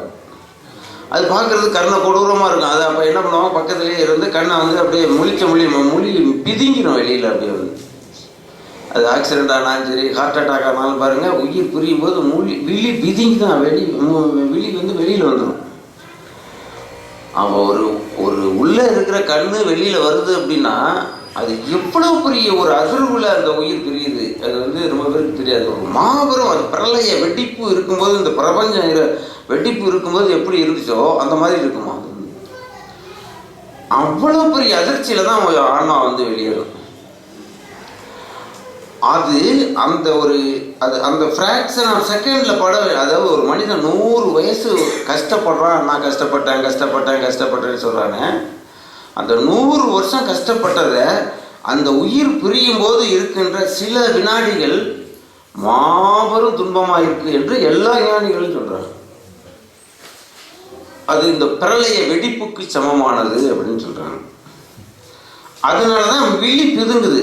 திடீர்னு ஆக்சிடென்ட் ஆகி பாருங்க, கண்ணை மட்டும் பாருங்க, கண்ணு வெளியில வந்துடும், நாக்கு வெளியில் அப்படியே வந்துடும், நாக்கு அப்படியே இது வரும். அப்போ என்ன, பக்கத்துலேருந்து கண்ணை அப்படியே அமைக்க அப்படியே உள்ளர விட்டு நாக்கை உள்ளர தள்ளுவாங்க. நாக்கு அப்படியே தொங்கிடும் வெளியில் வந்து போய். பாடெல்லாம் வெட்டினோடனே பார்த்தீங்கன்னா அடுத்த வினாடியே பார்த்தீங்கன்னா நாக்கு அப்படியே வெளியில் தொங்கிடும், கண் வெளியில் வந்துடும். அப்போ உள்ளே இருக்கிறது எல்லாமே வெளியில் வருது அப்படின்னா அதை நீங்கள் வந்து கற்பனை பண்ணிக்கிடுங்க, அது எவ்வளோ பெரிய அதிர்ச்சிக்குள்ளாகி அந்த உயிர் பிரிஞ்சிருக்கும் அப்படின்னு. அப்போ அந்த ஞானிகளுக்கு அந்த யுக்தி தெரிகிறதுனால வந்து என்ன அப்படின்னா, அதுதான் நாங்கள் அந்த யோக பயிற்சியிலலாம் அதெல்லாம் நாங்கள் சொல்லி தருவோம். அது வந்து அந்த உயிரை எப்படி நம்ம உடம்பை விட்டு பிரித்து கொள்வது, அது யோக வித்தை. சுவாமி விவேகானந்தர் என்ன பண்ணார், நாளைக்கு நல்ல நாள் அப்படின்னு அவரே தேர்வு பண்ணிட்டார். ஏன்னா அவருக்கு நாள் பாக்கி இருக்குன்னா அவர் படுத்த படுக்கையிலே கிடந்தாருன்னா நாக்கு தொங்கி தான் உயிர் போகும். எல்லாருக்குமே நாக்கு தொங்கிடும், கண்ணு வெளியில் வந்துடும், மழை ஜலம் வெளியேறிடும். மலைச்சலம் வெளியேறுது அப்படின்னாலே வந்து இப்போ போலீஸில் லாடம் கட்டினான்னு அவன் மலைச்சலம்லாம் தடை வெளியில் வந்துடும் அப்படின்னா எந்த அளவுக்கு அடித்தாக்கா அது. அப்போ உயிர் பிரியும் போது எந்த அளவுக்கு அடி விழுவுது. ஒரு லாடம் கட்டினா அவன் போலீஸு மலைச்சலம்லாம் தடை வெளியேறிடுச்சு அப்படின்னா 1 மடங்கு உயிர் பிரியுதுங்கிறது அது பல கோடி மடங்கு. அது வந்து முடிவு பண்ணிட்டாரு, நாளைக்கு நல்ல நாள் அப்படின்னு அவரே தீர்மானம் பண்ணிட்டு காலையிலே வந்து எல்லாருக்கும் நாளைக்கு வந்து ஆசிரமத்தில் சாப்பாடு போட போகிறோம், மத்தியான உணவுக்கு எல்லோரும் வந்துடுங்க அப்படின்னு. அதனால் பேலூர் ஆசிரமத்தில் ஏகப்பட்ட கூட்டங்கள், ஏகப்பட்ட இது எல்லாம் அப்படியே அங்கே வந்து சேர்ந்து இது பண்ணிட்டாங்க. சுவாமி விவேகானந்தர் கூப்பிட்றாரு, அவரே வந்து உடம்பு சௌரியம்லாம் இருக்கார், திடீர்னு எல்லாரையும் கூப்பிட்றாரு. சரி எல்லாரும் பேசணும்னு நினைக்கிறாரு. சுவாமிஜி வந்து ரொம்ப நோய்வாய்ப்பட்டார் அப்படின்னுங்கிறது எல்லாருக்குமே தெரியுது, எல்லாம் ரொம்ப இதாகிட்டார் அப்படின்னு. ஆனால் கூப்பிட்றாரு அப்படின்னோடனே எல்லாரும் வர்றாங்க. வரும்போது எல்லாருக்கும் சாப்பாடு அவரே பரிமாறுறாரு. எல்லாமே மத்தியான உணவு, எல்லாருக்கும் மதிய உணவு இது மாதிரி எல்லாரும் கொடுக்கப்பட்டு கையை வந்து அலம்புற இடத்துல அவர் நின்றுக்கிட்டு எல்லார் கையும் நானே வந்து அதை சுத்தம் பண்ணுவேன் அப்படின்னு சொல்லி கையை எல்லார் கையிலையும் அவரே சுத்தம் பண்ணி கையை சுத்தம் பண்ணுறாரு. எல்லாரும் சாப்பிட்டீங்களா அப்படின்னு கேட்குறாரு. மத்தியான சாப்பாடு எல்லாம் சாப்பிட்டாச்சு, எல்லாரும் சாப்பிட்டாச்சு அப்படிங்கிறாங்க. எல்லாரும் மாலை அப்படியே உட்காந்து எல்லாரும் அப்படியே பேசிக்கிட்டு ஆன்ம வித்தையை பற்றி, யோக ரகசியங்களை பற்றியெல்லாம் அப்படியே அவருக்கு உபநிஷதம்லாம் ரொம்ப அத்துப்படி அவருக்கு. அன்னைக்கு மட்டும் உபநிடதத்தை, அதாவது இதை பற்றி அதிகம், மிருத்யுஞ்சய மந்திரம் அப்படிங்கிறத பற்றி அதிகம் பேசுகிறார். மரணம்னா என்ன, இது வேதத்தில் நிறைய இருக்கு. அது மரணம் எப்படிப்பட்டதாக இருக்கும், ஞானி என்ன சாமி திடீர்னு இப்படி இது பண்ணுறாரு அப்படின்னு எல்லாம் கேட்டுக்கிட்டு இருக்காங்க. மாலை ஒரு 7 மணி வருது. கரெக்டாக 7 மணி ஆனவுடனே நான் ஒரு தனி ரூமுக்கு போவேன். நான் ஒரு 1.5 மணி நேரம் கடுமையாக தவம் செய்ய போகிறேன். அப்போ கதவை அடைச்சிங்க. 1.5 மணி நேரம் கழித்து நான் வெளியில் வருவேன். அப்புறம் உங்களை மீண்டும் சங்கம் இது பண்ணலாம் அப்படின்னு எல்லோரும் வெளியில் உட்காந்துருக்காங்க. யாரும் வீட்டுக்கு போக வேண்டாம் அப்படின்னு சொல்லிட்டாரு. யாரும் போக வேண்டாம், சத்சங்கம் இருக்குது, அதை கேட்டு போகலாம் அப்படின்னு. அப்படியே உள்ளருக்கு போனார், உட்காந்து தவம் பண்ணார். அவரே தன்னுடைய உடம்புல கண் வெளியில் போகாமல், நாக்கு வெளியில் தொங்காமல், மலைச்சலம் வெளியேறாமல், சுழுமுனை நாடியில் கொண்டு போய் உயிரை நிறுத்தி அப்படியே தானாக வெளியேற்றிக்கிட்டார். 7 மணி பார்க்குறாங்க. திடீர்னு உட்காந்துக்கிட்டே இருக்காரு. அது கண்ணாடி வெளியே ஒரு இது இருக்குது, அந்த இது அதை பார்க்குறாங்க. அப்புறம் சாமி நேராக இருந்தவர் சில அப்படியே நேராக அப்படியே தலை சாயுது அப்படின்னோடனே கதை என்ன, இந்த சாமி தலை இதாக போகிறாங்க. தலையை தொடுறாங்க. கதைன்னு ஒரு பயங்கரமான வெப்பமாக இருக்குது தலை பூரா. அப்புறம் அப்படியே சாமி அடைஞ்சிட்டார். இதுதான் ஆன்மீகத்தில் இருந்தால் நாமே உயிரை விடலாம். அதுதான் ஆன்மீகத்தில் உயர்ந்த அதாவது இதை இப்படி தான் சுவாமி விவேகானந்தர் செஞ்சார். இதே மாதிரி தான் ராகவேந்திரர் அதே மாதிரி தான். அவரே குழியை தோண்டி அந்த குழியில் போய் அவராக போய் உட்காந்து எல்லா கல்லையெல்லாம் அடிக்கிறங்க, தலையை மட்டும் வெளியில் இருக்கட்டும், அவர் தலை மட்டும் வெளியில் இருக்கணும்னு என்னை தேடிக்கிட்டு வர்றான். குருவை பார்க்கணும்னு சொல்லி அப்பண்ணா வர்றாரு. அந்த அப்பண்ணா என்னை பார்த்த உடனே நான் உயிரை பிரிச்சுக்கிடுவேன். அவர் அந்த காலத்துலலாம் ஃப்ளைட்டு வசதி இதெல்லாம் இருக்காரு. நம்ம குருவுக்கு அது ஏதோ ஆயிடுச்சு அப்படின்னு எழுந்து அடிச்சு வர்றாரு. அப்படியே கிட்ட குருவே அப்படின்னு சொல்லி வணங்குறாரு. அப்படியே தலை அப்படியே சாயுது. அடுத்த கல்லை தூக்கி வச்சுருங்க அப்படின்னு சொல்லி. ஏன் அப்படின்னா தானே உயிர் விடுகிற அத்தனை யோகிகளுக்குமே அவங்க ஒரு வார்த்தையை சொல்லிடுவாங்க. ரொம்ப நேரம் இது வெளியில் அந்த உடம்பை வச்சுக்கிடாதாங்க. ஏன்னா திருமூலர் சொல்வார், பேரினை மாற்றி பிணம் என்று பேரிட்டு நீரினின் மூழ்கி நினைப்பு ஒழிந்தார்களே அப்படின்பார். எப்பவுமே உயிர் போயிடுச்சு அப்படின்னா மகான்களாக இருந்தாலும் பாடி எப்போ தூக்குறாங்க, சாமிஜி எப்போ தூக்குறாங்கன்னு சொல்ல மாட்டாங்க. என்ன எப்போ பாடி என்ன பண்ணி வச்சுருக்காங்க.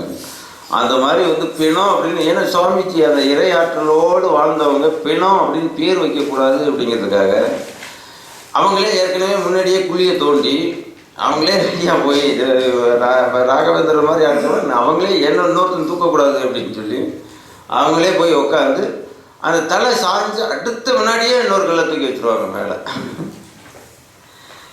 அப்போ யாருக்கு அதனால தான் இந்த சங்கர மடம் இதெல்லாம் நீங்கள் பார்த்தீங்கன்னா அடக்கம் பண்ணிட்டு தான் அறிவிப்பாங்க.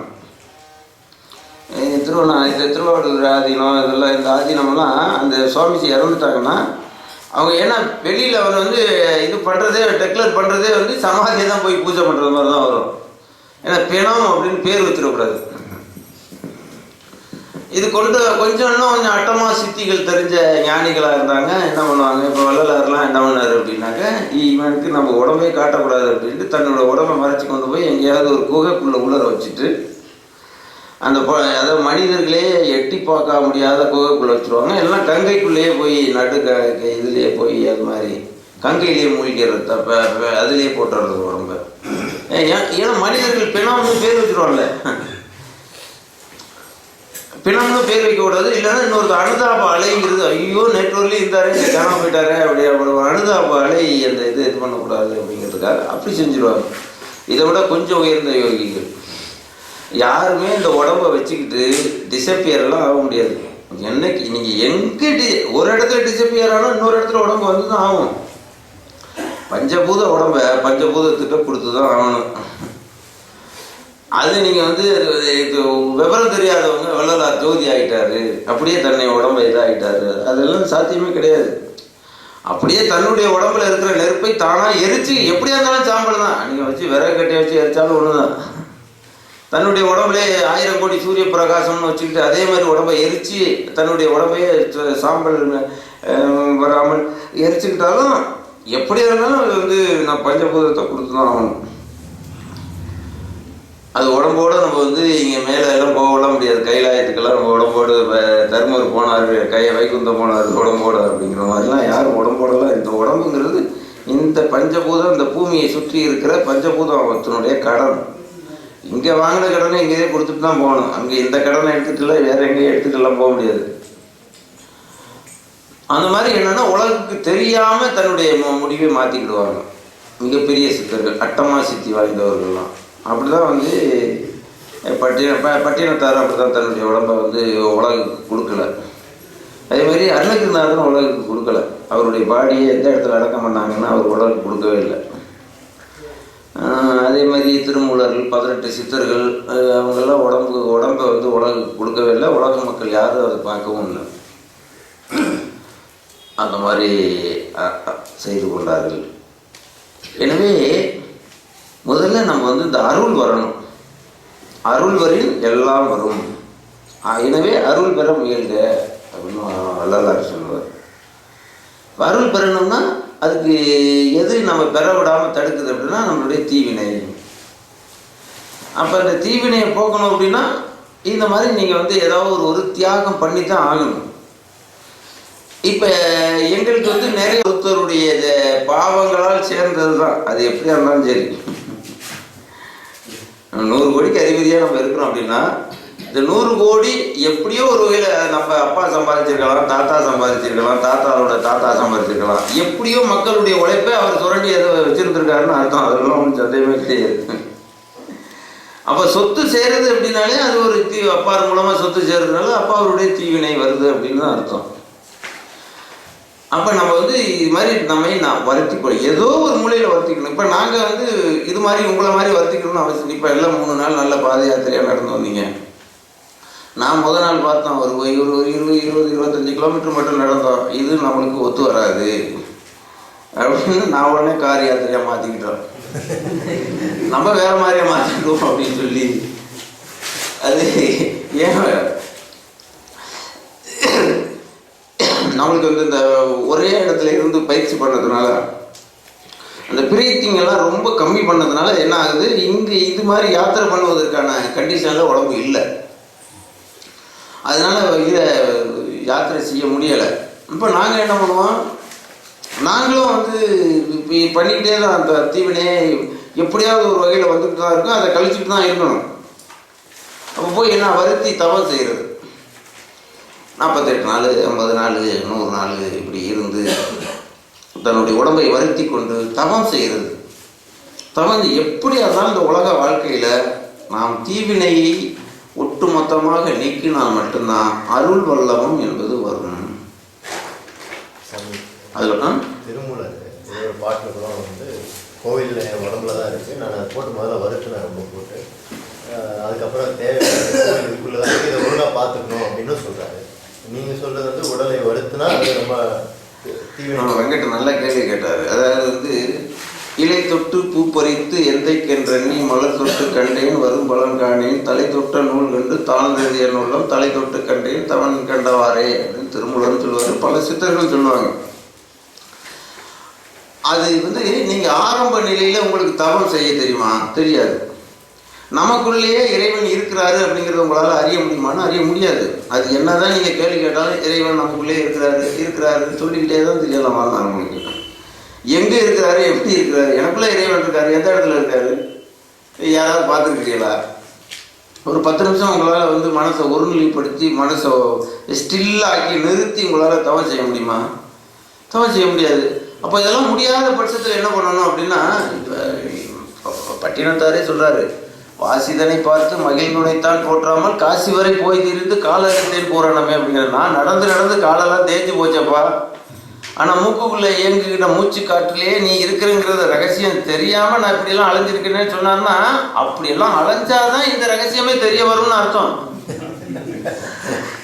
அதை உடனே படித்து வச்சுட்டு இப்போ பட்டினத்தாரே சொல்லியிருக்காரு, காசியிலேருந்து கன்னியாகுமரியிலேருந்து எல்லாம் அலைஞ்சி திரிஞ்சு நடந்ததுக்கு பிறகு நான் மூச்சில் தான் காற்று இருக்குங்கிறத தெரியாமல் நான் அலைஞ்சினேன்னு பட்டினத்தாரே சொல்லியிருக்காருன்னா, பட்டினத்தார் மாதிரி யார் அந்த மாதிரி அலைஞ்சு திரிஞ்சாங்களோ அப்போ தான் அந்த ஞானமே வரும்.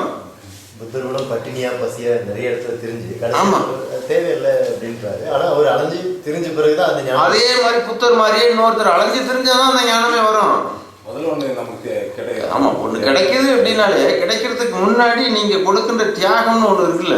உடல் வருத்த தன் கூலி தரும். ஆமா, மெய் வருத்த கூலி தரும். தெய்வத்தால் ஆகாது எனினும் மெய் வருத்த கூலி தரும்னா மெய் வருத்தணும்ல. முயற்சி தன் மெய் வருத்த கூலி தரும். முயற்சி இருக்கணும்ல சொல்லிட்டாரு புத்தர். நான் உடம்பு நோக பல மலை காடு மலையெல்லாம் அதான் புத்தருடைய மனைவி கேட்டாங்க, நீங்கள் இவ்வளவு நாள் போய் 22 நாள் சாப்பிடாம போதி மரத்தில் உட்காந்து பட்டினியாக கிடந்து அந்த ஞானத்தை பெற்றிருக்கிறீங்களே, அதே மாதிரி நம்ம அரண்மனையிலே இருந்து நீங்கள் கண்ண மூடி அந்த ஞானத்தை பெற முடியாதா அப்படின்னு கேட்டாங்க. புத்தர் பதில் சொல்கிறாரு, ஏதாவது ஒரு பதில் சொல்லி தானே ஆகணும். முடியும் தான், ஆனால் அந்த வயசில் எனக்கு அந்த பக்குவம் இல்லை அப்படின்னா அதுதான் சரியான பதில். அந்த 27 வயசில் அந்த பக்குவம் எனக்கு கிடையாது, அதனால தான் நான் போனேன், அரண்மனை விட்டு போனேன் அப்படின்னு. இப்போ நீங்கள் இருந்தாலும் அதே மாதிரி அரண்மனையில் இருந்து வசதி வாய்ப்பாக இருந்து உங்கள் குடும்ப வாழ்க்கையில் இருந்துக்கிட்டு உங்களால் ஞானத்தை பெறவே முடியாது. நீங்கள் பார்த்து புத்தர் மாதிரி நீங்கள் கிளம்பி போனால் தான் வரும். ஏன்னா இந்த சொபிஸ்டிகேட்டடான இந்த வாழ்க்கை இருக்கு, இந்த மனசு உன்னை பிடிச்சிக்கிடுச்சு அப்படின்னா அது விடாது. காலையில் சாப்பிடணும் அப்படின்னா கரெக்டாக காலையில் சாப்பிட்டு தான் நீங்கள் ஆகணும். மத்தியானம் சாப்பிடணும் அப்படின்னா 3 நாளைக்கு 3 நேரம் சாப்பிடணும். அந்த மனசு அந்த 3 நேரத்தில் நீ எதை வேணாலும் சாப்பாடை போட்டுட்டு அப்புறம் யோசி அப்படிங்கும். வயிறு பட்னியாக போட்டுட்டு நீங்கள் தியானம் பண்ணணும், என்னத்தை நீ இது பண்ண, முதல்ல சாப்பாடை போட்டுட்டு நீ அப்புறம் யோசி உட்காந்துக்கிட்டு அப்படிங்கும். ராத்திரி 8-10 மணி ஆச்சுன்னா நீ முதல்ல தூங்கி எழுந்திரிச்சு அப்புறம் யோசி. இப்போல்லாம் உட்காந்துக்கிட்டு இல்லை, இது பண்ணாத, தூக்கம் கெட்டு போச்சு அப்படின்னா நீ மென்டல் ஆயிடுவேன் அப்படிங்கும். இதே தான் ரொட்டீனாக உங்களுக்கு என்ன சொல்லுதோ அதே தான் தொடர்ந்து சொல்லிக்கிட்டே இருக்கும். அதை விட்டு நீங்கள் வெளியே வரவே முடியாது. எப்படி உங்களால் வர முடியும்? 3 நேரம் சாப்பிட்டுக்கிட்டே இருக்கிற ஒரு மனிதர், ராத்திரி 8 மணி ஆனால் படுக்கைக்கு போய் தூங்கி எழுந்திருக்கிற ஒரு மனிதர், அவள் இன்னொன்று எல்லாம் எனக்கு வேலைப்பளு இருக்குது, நான் என்ன பண்ணுறது, சம்பளம் மாதம் ஆனோடனே சம்பளம் வாங்கணும் அப்படின்னா நான் வேலைக்கு தான் போய் ஆகணும். இந்த வேலை மட்டும் இல்லைன்னா நான் நல்லா தவம் பண்ணுவேன் அப்படின்னு சொல்லுவாங்க. வேலைக்கே போகலை அப்படின்னா இப்போ ஐயோ பொழுதே போகுது இல்லையே, வேலைக்காவது போயிருந்துருக்கலாமே அப்படிம்பாங்க. 60 வயசு ரிட்டையர்மெண்ட் ஆனது உட்பட இப்போ தான் எல்லாம் பென்ஷன் கொடுக்குறாங்க, ரிட்டையர்ட் ஆயாச்சு. இது ரொம்ப போர் அடிக்குதுங்க, என்னால் இருக்க முடியாது, வேலை பார்த்துட்டு என்னால் சும்மா இருக்க முடியல. முதல்ல அதே வாய் தான் சொல்லிச்சு. ஆஃப்டர் ரிட்டையர்மெண்ட்டுக்கு பிறகு ரொம்ப ஆன்மீகத்தில் இறங்கி மிக பெருசாக நான் இது பண்ணணும் அப்படின்னு. ஆஃப்டர் ரிட்டையர்மெண்ட்டுக்கு ஒருபாடு எனக்கு பொழுதே போகுது இல்லை அப்படின்னு சொல்லி ஏதாவது கணக்கு உத்தியோகத்துக்கு போகிறாங்க. இந்த தாசில்தாராக இருப்பாங்க, அப்புறம் ஏதாவது யார்கிட்டையாவது போய் எனக்கு கணக்கு உத்தியோகம் மாதம் 2000 சம்பளம் கிடைச்சாலும் பரவாயில்ல, எனக்கு பொழுது போனால் சரி அப்படிங்கிறாங்க. மனசு விடாது. அது உங்களுக்கு வேலை பார்த்து கொண்டே இருக்கிற மனசு அதை விட்டு ஒதுங்கி இருக்கலாம்னு நீங்கள் நினைக்கிறீங்க. இப்போ நீங்கள்லாம் நினைப்பீங்க இப்படிலாம் இருந்தால் நம்ம ஆன்மீகத்துக்கு போயிடலாம் அப்படின்னு. அப்படி எப்படி உங்களுக்கு அமைச்சு கொடுத்தாலும் உங்களை அங்களால் இருக்க விடாது. அங்கே என்ன சிபிக்கே ஆமா, அதாவது எல்லாம் பட்டியல் போடலாம். எனக்கு இந்த 2 பிள்ளைகள், இந்த 2 பிள்ளையும் செட்டில் பண்ணிட்டேன் அப்படின்னா நான் உடனே ஓடிக்கிறேன் அப்படின்னு. 2 பிள்ளைகளையும் செட்டில் ஆகி கல்யாணம் பண்ணது உட்பட இந்த பேரன் பேத்திகளை பார்த்துட்டேன்னா நான் ஊரை எஸ்கேப் ஆயிடுவேன் அப்படின்னு. இந்த பேரனுக்கு கல்யாணம் பண்ணிட்டேன்னா நான் போயிடுவேன். இல்லை, நல்ல இந்த பேரனுக்கு நான் சம்பாதிச்சு வச்சா திறமை இல்லாதவனா போயிட்டான், அதனால நான் இருந்து வரதொழில் கணக்கு எழுதிக்கிட்டு இருக்கேன். இல்லைன்னா இருக்கிற சொத்தெல்லாம் அழிச்சிடுவாங்க கூட இருக்காம நான் போயிட்டேன்னா அது என்ன, அவர் சொத்து பூரா அழிஞ்சு போயிடும். அதுக்காக உட்காந்து நான் வரதொழில் கணக்கு எழுதிக்கிட்டு இருக்கேன். விடவே விடாது. இந்த மாயை அப்படிங்கிறது எப்பவுமே நீங்கள் மாயையை அது பயன்படுத்திட்டீங்க அப்படின்னா உங்களை கடனாளி ஆக்கிரும். நல்லா தெரியும். மாயை என்பது அதை நீங்கள் ஃபைனான்ஸுக்காரன்ட்ட நீங்கள் வட்டியை வாங்கிட்டு கடன் வாங்கிட்டீங்க அப்படின்னா நீங்கள் அப்புறம் வட்டி கட்டி தானே ஆகணும். அவன் விடுவானா, என்கிட்ட காசை வாங்கிட்டு வட்டியை கொடு அப்படின்பான்ல. அதுதான் சித்தர்கள். ஏன் அங்கே போகணும், போய் மட்டும் எதுக்கு கடனை வாங்கணும்? இந்த உலக பொருள்களை நீங்கள் அனுபவிச்சிட்டீங்க அப்படின்னு சொன்னாலே உங்களை கடனாளி ஆக்கி விட்டுரும். எல்லாரும் கல்யாணம் பண்ணுறாங்களே எதுக்கு? கடன் எங்கள் பார்வையில் அவங்க அன்னையிலேருந்து கடன் பட்டார்கள் அப்படின்னு அர்த்தம்.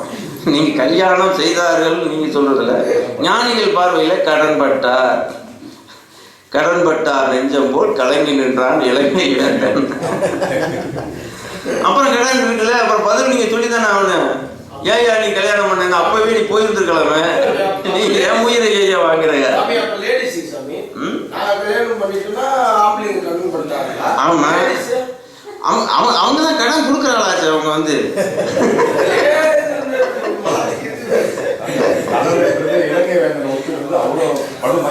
ஆமா,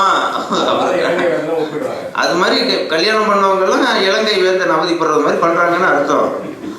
நீங்க கடன் பட்டார் நெஞ்சம் அப்படின்னா, கடன் பட்டார்னா 1000 2000 பணம் வாங்குறது மட்டும் இல்ல, இது கல்யாணம் பண்றதும் ஒரு கடன் தான்.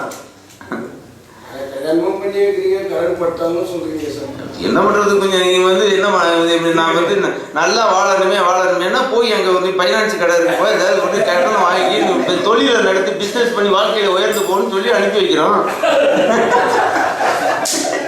நீ போன இடத்துல கடனை மாட்டிக்கிட்டு வெளியில் வர முடியாம இருந்தா நாங்க அதுக்கு என்ன பண்றது? பிசினஸ் பண்ணுங்க.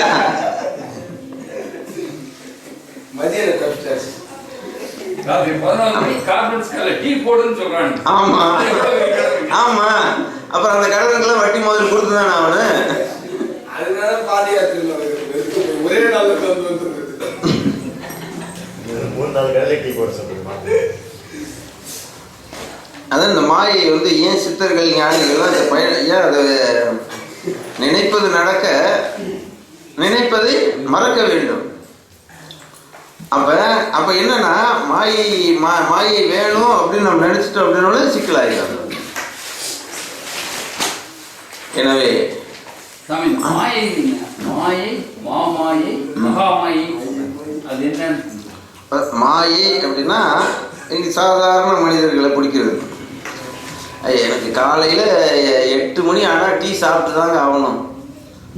இப்போ எனக்கு 12 மணி ஆனால் மத்தியானம் எனக்கு சாப்பாடு எனக்கு இருந்தே ஆகணும் அப்படின்னு சொல்கிறதுக்கு பேரெல்லாம் மாயை. மாமாயை அப்படிங்கிறது என்னன்னா, அது வந்து இப்போ ஒரு ஞானிகளாக இருக்கிறாங்கல்ல, அவங்களுக்கு வந்து என்ன ஆகும் அப்படின்னா, இந்த மக்களுக்கு ஏதாவது பண்ணணும், மக்களுக்கு ஏதாவது ஒரு பெரிய பள்ளிக்கூடத்தை கட்டி வைக்கணும், மக்களுக்கு ஏதாவது வந்து ஒரு கோயிலை கட்டி வச்சு அது வந்து இது பண்ணணும், இது வந்து மாயை அப்படிங்கிறது. அப்படி பேர் அவங்களுக்கு வந்து அவங்க வந்து ஒரு கோயிலை கட்டி வைக்கணும். இப்போ இந்த வண்ணசரவம் தண்டமாணி சுவாமிகள் தான் வந்து இங்கே வந்து சரவண கோயிலையே கட்டி வச்சார்.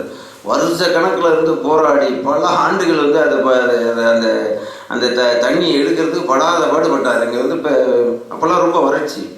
அந்த இடத்துல இந்த சரவண பொய்க்கில் மட்டும்தான் தண்ணி அதிகமாக இருக்கும். அந்த இதில் அந்த கிணறு பெருசாக வெட்டி எல்லோரும் வந்து இங்கே குளிச்சுட்டு இந்த மட்டை அடிச்சுட்டு குளிக்கிறவங்களுக்கு சரவண பொய்யை கட்டணும்னு சொல்லி, அது ஒரு மாமாயை அப்படிங்கிறது. இந்த மகாமாயை அப்படிங்கிறது தான் வந்து என்ன ஆகும்னா, அது வந்து அந்த ஈஸ்வரனால் கொடுக்கப்படுகின்ற ஒரு அது ஒரு மிக உயர்ந்த ஞானிகளை வந்து பிடிக்கிறதுல இந்த யமன் இந்த மாதிரி ஒரு இது வினைகள். அந்த மகாமாயிலே தான் வந்து இந்த ரமண மகரிஷிக்கு அந்த கேன்சர் இருந்ததெல்லாம் வருது.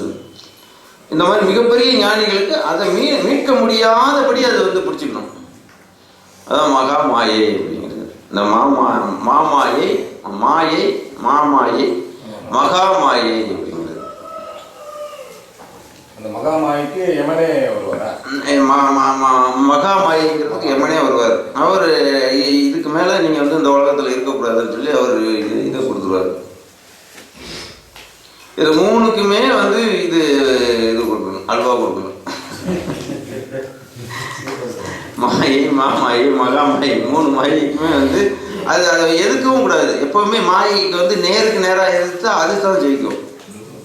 அது வாலி மாதிரி, வாலி தான் வந்து இந்த எப்பவுமே அந்த மகாமாயிக்கிட்ட நேராக எதுக்கு நிற்க முடியாது. அப்போ மறைஞ்சிருந்தா ராமன் மாதிரி இதை அம்பு போட்டு இது பண்ணணும். அது நேரடியாக எதிர்த்தோம், மாயைக்கு நேரடியாக இருந்தோம். மனைவியை வச்சுக்கிட்டு நீ உன்னை என்னைக்கு கல்யாணம் பண்ணணும்னா அன்னையிலேருந்து எனக்கு பிடிச்சி சனியே அப்படின்னிக்கலாம். அப்புறம் சாப்பாடே கிடைக்காது, தெருவா அலையணும்னு நினைக்கிறேன். ஆமாம், அப்போ அது வந்து என்ன ஆகும், லாபகமாக அதுலேருந்து அப்படியே தப்பிக்கணும். அதை எதுக்கவும் கூடாது, ஆதரிக்கவும் கூடாது. அகலாது அணுகாது தீக்காய நெருப்பு மாதிரி நினச்சிக்கணும். நெருப்பை போய் தொற்றவும் கூடாது. அது விலகினா குளிர் காய முடியாதுல்ல. அகலாத அணுகு. அகலாது அணுகாது தீ காய்வார் போல். குப்பை பழனிசாமி மரத்துல அங்கே எழுதி பொறுமையோட சூதனத்துடன் செயல்படுது. ஆமா, என்ன சூதானம் அப்படிங்கிறது கல்யாணம் பண்ணாலே முதல்ல சூதானம் தெரிஞ்சுக்கணும். உண்மையும் பேசிடக்கூடாது. மனைவியிடம் உற்றதை சொன்னாலும் பேய் அப்படின்னு சொல்லியிருக்காங்க. அது பொய்யாவும் பேசிடும். நம்ம பேசுறது பொய்ன்னு கண்டுபிடிச்சிடக்கூடாது. அது ரெண்டு இருக்கணும். ஏன் அப்படி பொய்யா பேசுற அப்படின்னு எனக்கு கண்டுபிடிச்சிடக்கூடாது. ஆனா உண்மையும் பேசிடக்கூடாது.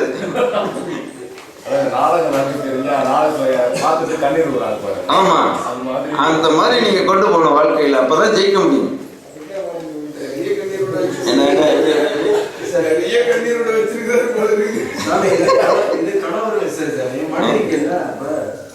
மனைவி வந்து அவங்க வந்து எப்பவுமே வந்து இப்ப பூமியினுடைய அவங்க வந்து இந்த பிரபஞ்சத்தினுடைய அதிகாரி. அவங்கெல்லாம் வந்து அது வந்து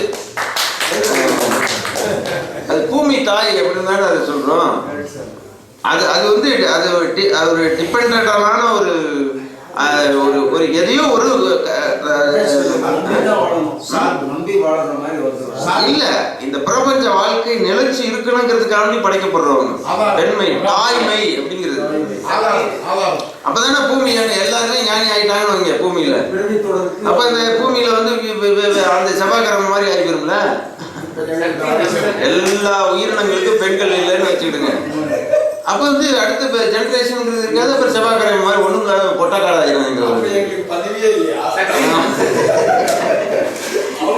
அதாவது ஆண்கள்லாம் தப்பிச்சு போறவங்க, பெண்கள்லாம் தப்பிக்க விடாம பிடிச்சி உட்காரவங்க. நீங்க நீ எதுக்கு தேவையில்லாம இது பண்ற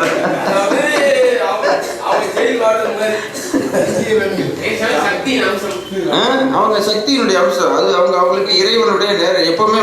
அதனாலதான் சக்தி பெருசா சிவன் பெருசா அப்படின்னு தோணும்போது அங்க வந்து சிவனால் தனிச்சு நிக்க முடியல. அவர் வந்து இது பண்ண முடியல. சக்தியும் சிவன் பிரிஞ்ச போது இந்த உலக பிரபஞ்ச இயக்கமே வந்து இயங்காம ஒரு படத்துல காட்டுவோம்ல, இந்த பிரபஞ்ச இயக்கமே இல்லாம போயிடும். ஆமா, இப்ப அவங்க வந்து என்ன கடவுள் நேரடியான ஒரு ஏஜென்சி. அவங்கெல்லாம் நம்ம தப்பிக்கிறதுக்காண்டி வந்திருக்கிறோம். யாரும் ஒரு சில மட்டும் தப்பிக்கிறாங்க.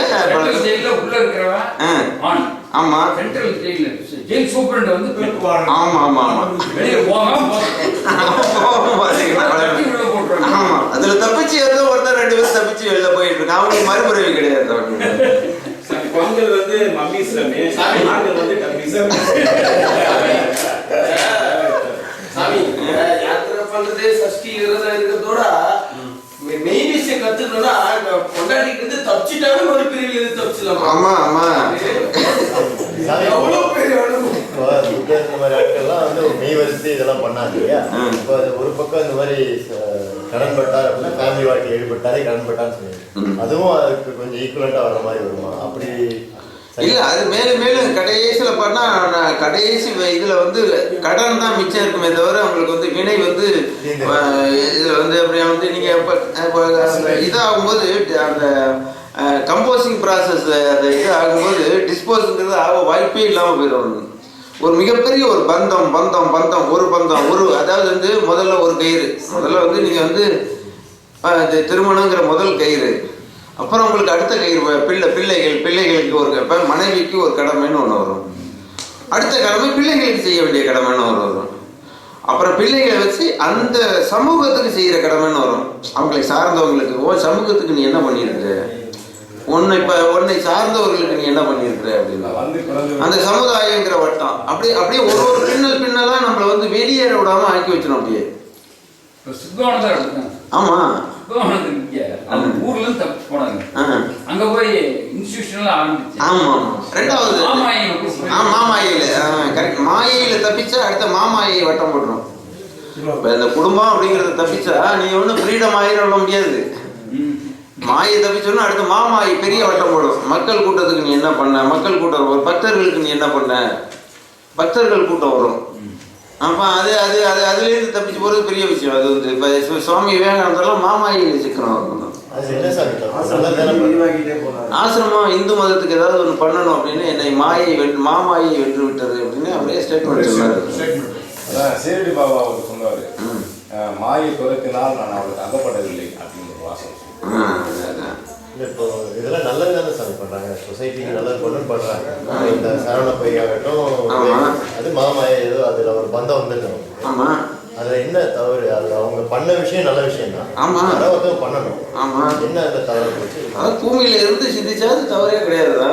அது அவங்க செய்ய வேண்டியது மாமாயை அது எதுவுமே இந்த உலகத்துல வந்து தவறு கிடையாது. பிறவி எடுக்காம போற அந்த நிலையில இருந்து பார்த்தா நாம் வந்து இங்க இதை நிலையா தங்குவதற்காக நான் வரல இந்த பூமியில. இதை கடந்து வெளியில போயிடணும் அப்படிங்கிறத எங்கேயே மாட்டிக்க கூடாது. வந்த இடத்துல நம்ம வந்து விருந்தாளியா நம்ம வந்தோம். விருந்தாளியா வந்து 2 நாள் சாப்பிட்டுட்டு இடத்த காலி பண்ணணும்ல. நல்லா இருக்கு, ஜிபிக்கு ஒரு அருமையாக கொடுத்துருக்காரு, ரொம்ப அருமையாக இருக்குது, இலவசமாக மத்தியானம் சாப்பாடு போட்டாரு, இப்படி தொடர்ந்து தினமும் கிடைச்சா நல்லா இருக்குமே அப்படின்னு நினைக்க கூடாதுல்ல. வந்த இடத்துல ஒரு வேளை சாப்பிட்டா மரியாதையை கிளம்பி போயிடணும்ல. நாளைக்கு இந்த இடத்துல தான் இருப்பேன்னு அடம் பிடிச்சா தப்பு தானே. அது வந்து தகராறு வருது. ஆமா, விவேகானந்தர் விஷயத்துல நல்ல விஷயம் பண்ணாரு. என்னன்னா அது கண்டினியூஸா அதே பண்ணி மாமாயில அதை வந்து அது அப்படியே பட்டம் படாம இருக்கும். ஆமா ஆமா சமுதாயத்துக்கு நல்ல செய்யலான்னு போயிடுச்சு. ஆமா, மன்னனாரு அது ஒன்றும் தப்பு கிடையாது. அது ஒன்று அது அந்த நம்ம வந்து ஒரு பிறவில மாயையை கிடக்கணும், அடுத்த பிறவில மாமாயை கிடக்கணும், அடுத்த பிறவில மகா மாயை கிடக்கணும். இப்படி நிறைய இருக்குல்ல. வருஷம் என்ன அவ்வளவு நான் முடிஞ்சா போச்சு. ஒரு தடவை பிறந்து வர வேண்டியதானே. இப்ப என்ன மோசமா போச்சு. அதாவது நல்வினையை அனுபவிக்கிறப்போ அந்த இது. ஆமா, யாரோ ஒருத்தர் மாமாயில அவர் சரவண போய் கட்டினதுனாலதான் இன்னைக்கு நம்மளுக்கு யூஸ் ஆகிட்டு இருக்கு, இது பண்ணிட்டு இருக்கு. இவ்வளவு ஆயிரக்கணக்கான கோயில் எல்லாம் கட்டினாங்கல்ல சித்தர்கள் ஞானிகள்லாம். ஆமா, அந்த வேலையை அவங்க அந்த பிறவியில அவ்வளவுதான் அவங்களால செய்ய முடியுங்கிறது. அதுக்காக வேண்டி வர்றாங்க, அதை செஞ்சுட்டு போறாங்க, அவ்வளவுதான். அவங்க ஆமா ஆமா ஆமா. ஆனா அதுல சிக்கிட்டு அடுத்த ஏதாவது உயிரை எப்படி போகணும் அந்த இதெல்லாம் தெரியாம இருக்குது. இல்ல, கடைசியில தான் அவங்க வந்து அந்த விபரீத மரணம்ங்கிறது வராம ஆக்கிக்கிட்டாங்கல்ல. அந்த ஒரு வித்தையை கத்து வச்சிருக்காங்கல்ல, விபரீத மரணம் அப்படிங்கிற இது இல்லாம. சாதாரண மரணம் எல்லாமே விபரீத மரணம். விபரீத மரணம் இதுக்கு பேரு. கண்ணு வெளியில வந்துருச்சுனால விபரீதம் தானே. நாக்கு வெளியில வந்துச்சுனால விபரீதம் தானே. என்ன பட்டாவி? பிணம் என்று பெயரிட்டு நீரில் மூழ்கி நினைப்பொழுகாரு. சூரையான் காற்றிடை கொண்டு போய் சுட்டிட்டு அப்படின்னு. வேற எதுவும் சந்தேகங்கள் இருக்கா? ஏன்னா இதுக்கு மேல செருப்புலை நீட்டினோம்னா சாப்பிடாம விபரீதம் ஆயிடும்.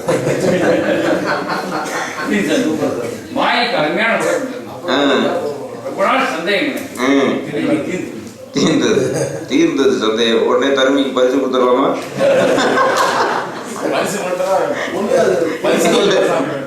அங்க நக்கீரர் யாருன்னு இருக்கிறாங்களா? பாண்டியம்மன் எடுத்து சந்தேகம் தீர்ந்தது. தருமிக்கு பரிசு கொடுக்குற நேரத்துல யாராவது நக்கீரர் குறுக்கிடாம இருந்தா சரி.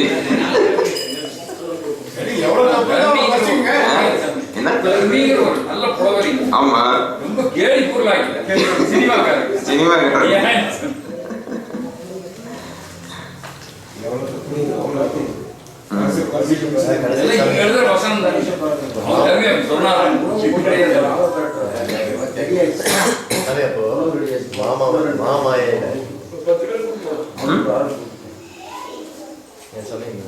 மாமாயில சிக்கிக்கிறவங்க இப்ப விவேகானந்த மாமாயில ஈடுபட்டாங்க.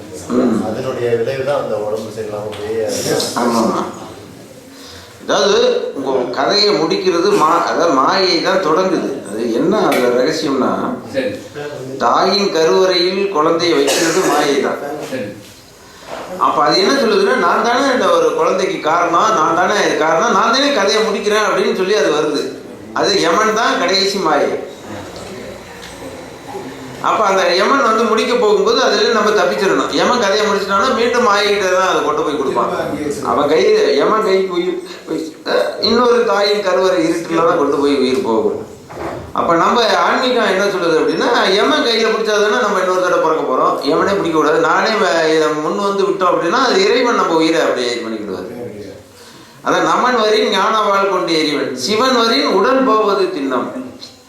நீங்கள் யமன் வரக்கூடாதுன்னு சொல்லி நீங்கள் தடையை நிறுத்திட்டீங்க அப்படின்னா அடுத்து முருகப்பெருமான் தான் வந்து ஆகணும். நல்லா தெரிஞ்சுக்கிடுங்க.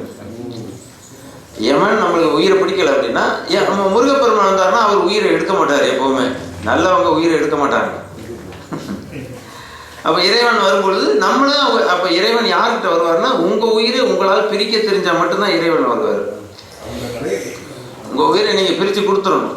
கொடுத்துட்டா இறைவன் வந்து இப்போ வந்து கர்ணன் வந்து தர்ம தேவதை வந்து உயிரை யமன் வந்து உயிரை எடுக்க விடாமல் தடுத்து நிறுத்திக்கிட்டு இருக்கு. அப்போ உயிரை வாங்கணும்ல. அப்போதான் கண்ணன் போய் செய்த புண்ணியத்தை எல்லாம் எனக்கு கொடுத்தார வரத்துக்கு எவ்வளவு அருமையான செய்தியை மகாபாரதத்துக்கு. ஏன்னா அப்போ எல்லாரும் சொல்கிறாங்க, அது ஒரு முக்கியமான செய்தி. அது நான் இன்னைக்கு பேசணும்னு நினைச்சோம், அது டைம் இல்லாமல் தான் அது ஞாபகம் வந்துருச்சு. கர்ணன் வந்து மக்களுக்கு தான தர்மம் பண்ணதுனால அவனுக்கு வந்து இறைவன் போய் செய் புண்ணியத்தை வாங்கலை. நல்லா தெரிஞ்சுக்கணும்.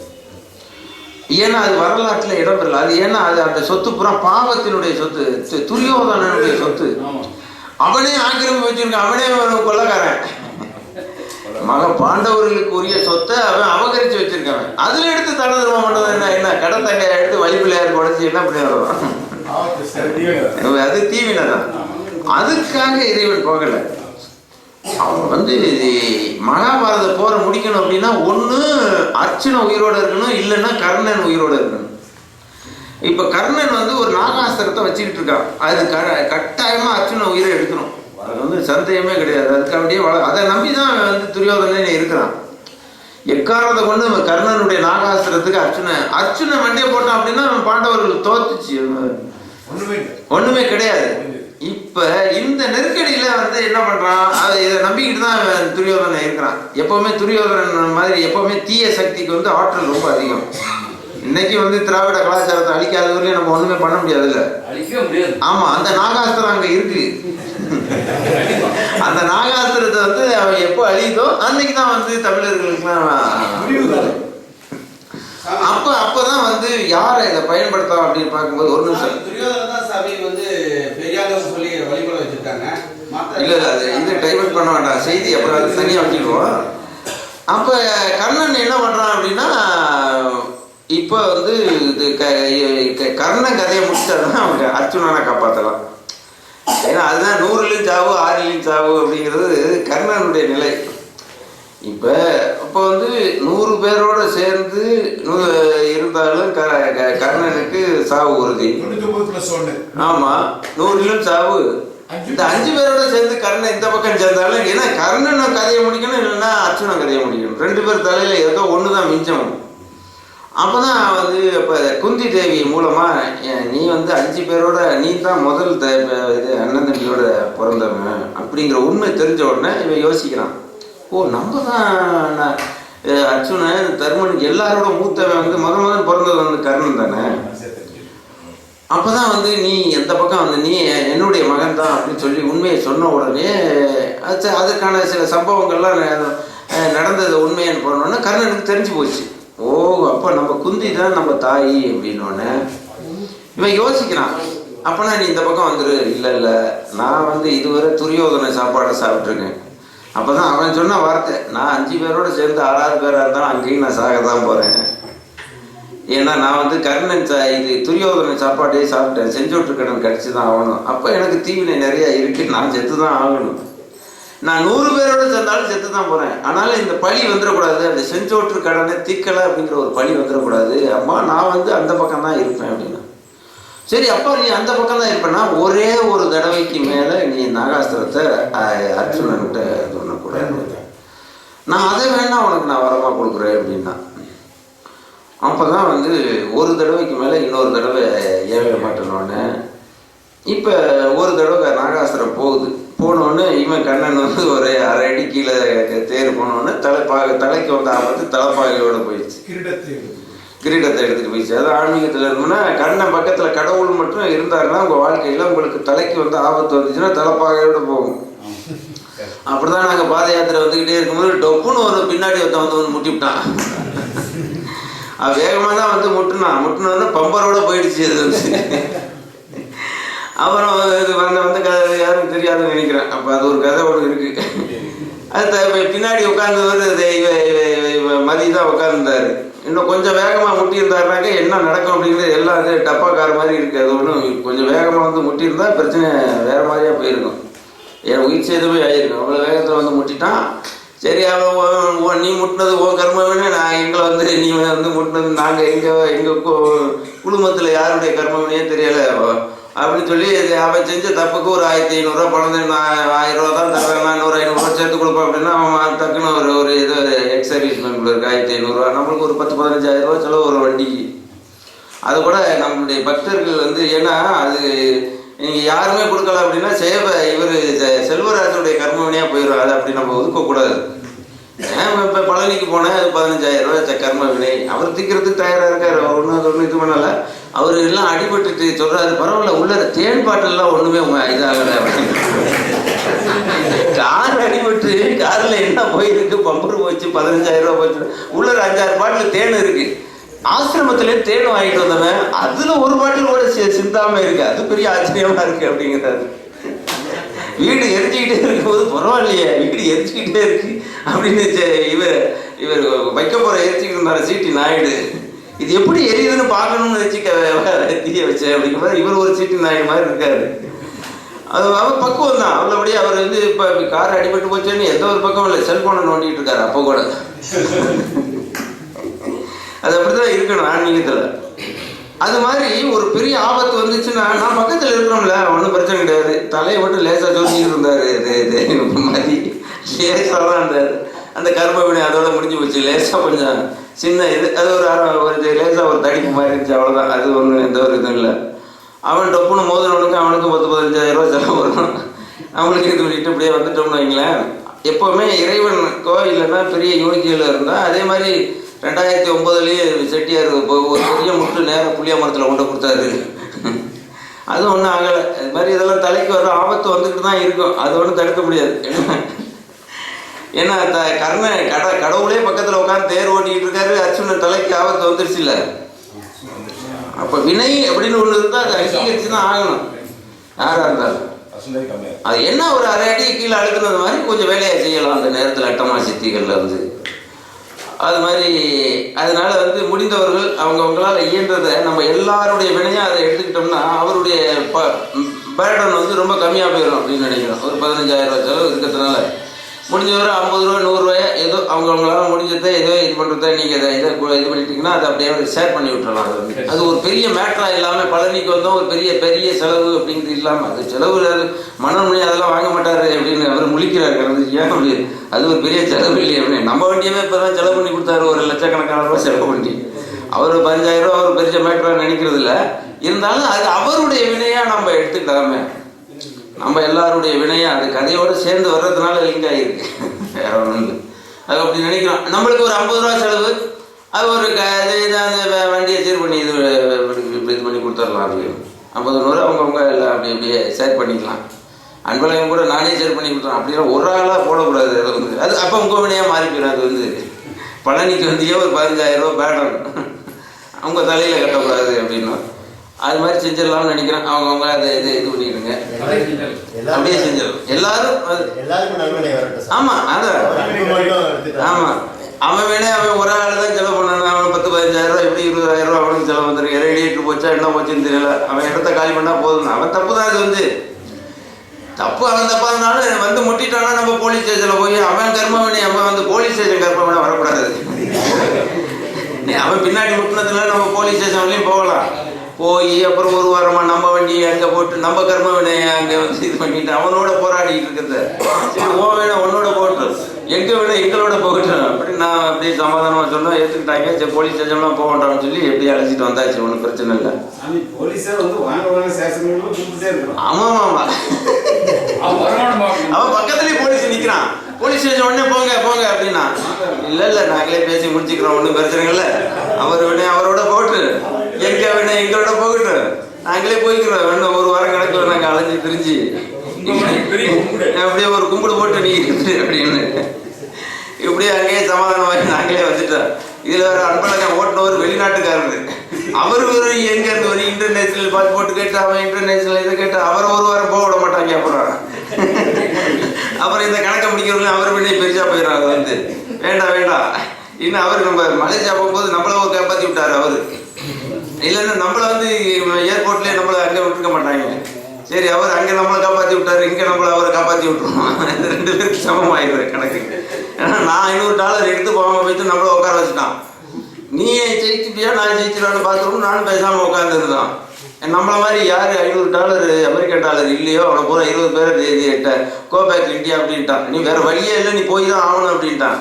சரி அந்த 20 பேர் என்ன நினைக்கிறான், 21வது பேர் ஒருத்தர் வந்துட்டாரு அப்படின்னு அவன் நினைச்சிட்டு உட்காந்துருப்பான். நம்மளுக்கு ஜோடி இருந்து போச்சு. பரவாயில்ல நம்ம மட்டும் இல்லை, நம்மளோட இன்னொருத்தர் வந்திருக்காரு அப்படின்னு. அவரு அடுத்த செகண்ட் நம்ம பேர் எழுதுறதுல தவ யோகி ஞான தேவைப்படுதுன்னு அவன் 1.5 மணி நேரம் எழுதுற போல மாதிரி இருக்க. கடைசியில் எழுதணும்னு ஒரு 15-20 நிமிஷம் லேட் பண்ணான். அப்படி எம்ஜிஆர் வந்து அப்படி இதில் வந்து காப்பாற்று வரல, ஒரு ஆபத்தில் வந்து இது பண்ணுற மாதிரி. அவன் எல்லாருக்கும் 3 பேருக்கு தண்ணி கட்டிட்டு அவர் வந்து படக்குன்னு வந்து உள்ளார குதிச்சாரு. நான் இருக்கு எவ்வளோ இது பண்ணுறேன் அப்படின்னு. அப்பா நீங்கள் இப்போ சாமியோட வந்தீங்களா, அவரோட நீங்களும் சேர்ந்து வந்துருக்கோம்ல. இது மாதிரி நானே இமிக்ரேஷன் ஆஃபீஸராக இருக்கேன், இந்திய நாட்டில் போனால் காசு இல்லைன்னா விடுவானா அப்படின்னு. அது பிரச்சனை இல்லாமல் போயிடுச்சு. அப்படி இப்போ அந்தாவை எப்படி நம்மளை காப்பாற்றி விட்டு அங்கே, அதே மாதிரி இங்கே காப்பாற்றி விட்டாச்சு அவரை. இல்லைன்னா இங்கே போலீஸ் ஸ்டேஷனில் போய் இழுத்து அடிச்சிருப்பாங்க. அவன் வந்து பெரிய இதாக இருக்குன்னு. இப்போ அவன் தான் வந்து மோதினது. அப்போ கோர்ட்டில் போய் இங்கே நிரூபிச்சிருக்கோன்றோம். அவன் ஒரே வார்த்தையில் நீங்கள் நடுரோட்டை நிறுத்தி வச்சீங்களா இல்லை என்ன அது என்ன எதனால முட்டுருச்சுன்னு அப்புறம் வந்து விசாரணை நடத்தி அது ஒரு பெரிய கர்ம வினை, அது வேண்டாம் அப்படின்னு சொல்லி அப்படியே ஒரு வழியில். இப்போ எதுக்கு சொல்ல வரோம் அப்படின்னா, இப்போ தர்ம தேவதை கர்ணனை காப்பாற்றிட்டு இருக்கு. ஃபேனை போட்டு விடு, கொஞ்சம் இதாகிடுச்சு, திறந்து விடுங்கண்ணா. ஒரு 10 நிமிஷம் கழிச்சு சாப்பிடலாம். இப்போ வந்து உயிர் வந்து யாரை அப்போ வந்து இப்போ 2வது தடவை நாகாஸ்திரம் வந்து கெஞ்சுது கர்ணன்ட்ட. இப்போதான் அந்த அவர் கர்ணனுடைய உண்மையான வள்ளல் அப்படிங்கிறது இங்கே தான் வந்து 2வது தடவை வந்து கெஞ்சுது. என்ன இன்னொரு தடவை விட நான் அர்ஜுனன் தலையை எடுத்துட்டு வந்துடுறேன் அப்படின்னு. அப்போதான் முடியாதுன்ட்டான். நான் அம்மா விட்டு வரம் கொடுத்துட்டேன், ஒரு தடவைக்கு மேலே நாகாசுரத்தை நான் விட மாட்டேன் அப்படின்னு. அப்போ தன்னுடைய உயிர் போகுது அப்படின்னா தன்னுடைய திறமையை ஒரு மனுஷன் இந்த உலகத்தில் பயன்படுத்தணும். அதான் அந்த உலகத்தில் உங்கள் உயிர் போகுது அப்படின்னா, ஒரு கொல்ல வந்த பசு ஒன்று வந்துச்சு அப்படின்னா உங்கள் உயிரை அது எடுத்துரும். அப்படிங்கிற பட்சத்தில் நீங்கள் அதை வந்து அதை கொல்லலாம், அந்த பசுமாட்டை கொல்லலாம். கொல்ல வந்த பசுமாட்டை நாம் கொல்லலாம். ஆனால் கர்ணனுக்கு நல்லா தெரியும், நாகாஸ்திரம் கெஞ்சுது, இன்னொரு தடவை விடு நான் அர்ஜுனனை எடுத்துறேன். அப்போ என்ன அர்ஜுன உயிரோட இருந்தான்னா நம்மளை விட மாட்டான்னு. ஏன்னா அர்ஜுன குறி வச்சுக்கிட்டே இருக்கிறது வந்து கர்ணனுக்கு தான். தான் உயிர் போனாலும் பரவாயில்ல, இன்னொரு தடவை நான் அதை பயன்படுத்த மாட்டேன்னா. அப்போதான் அவன் மேலே போய் நின்னான். ஏன்னா சொன்ன வாக்கை காப்பாற்றின. தான் உயிர் போறது மாதிரி ஒரு அந்த வார்த்தையை தான் வள்ளுவர் வந்து தன்னுயிர் நீப்பினும் செய்ய இருக்க அப்படிங்கிறார். ஒரு ஆட்டுக்கறியை சாப்பிட்டா நீங்கள் உயிர் வாழ்ந்துடலாம் அப்படின்னு ஒரு நிலைமை வரும்போது எல்லாரும் என்ன சொல்லுவாங்க, உயிரே போகுதுன்னா அதுக்கு என்ன ஆட்டுக்கறி பெருசா, ஒரு ஆடை வெட்டு அப்படிம்போம். வள்ளுவர் அந்த இடத்துல நிற்கிறாரு. தன் உயிர் நீப்பினும் செய்ய இருக்க, உன் உயிரை நீ காப்பாற்றிக்கலாம் அப்படின்னாலும் இன்னொரு உயிரை கொள்ளாத, தான் விரிது இன்னுயிர் நீக்கும் வினை அப்படிங்கிறது. அதே மாதிரி கர்ணன் நின்னா, என் உயிர் போனாலும் பரவாயில்ல, நான் இன்னொரு தடவை நாகாஸ்திரத்தை விட மாட்டேன் அப்படின்னு. அப்போதான் வந்து இப்போ நீ அடிடா அப்படிங்கிறான். இப்போ அடிக்கிறான் உயிர் போகவே இல்லை. தர்ம தேவதை வந்து அங்கே தான் வந்து, ஏன்னா அவன் வந்து அவன் மிகப்பெரிய ஆளாகிட்டான்ல. அப்போ அந்த செகண்ட் அவன் பெரிய ஆளாகிட்டான். அப்போ தான் கண்ணன் வந்து தானே மாறு வேடத்தில் போய், ஏன்னா கண்ணன் தான் உயிரை வாங்கி ஆகணும், கடவுள் தான் உயிர் வாங்கி ஆகணும், யமன் உயிரை போக்க முடியலை. அப்போ தான் செய் புண்ணியத்தெல்லாம் கொடு அப்படின்னு சொல்லி அந்த உயிரை வந்து அந்த ரத்தத்தின் மூலமாக தன்னுடைய அந்த வாங்கிக்கிறாங்க, கடவுள் வாங்கிக்கிறாரு.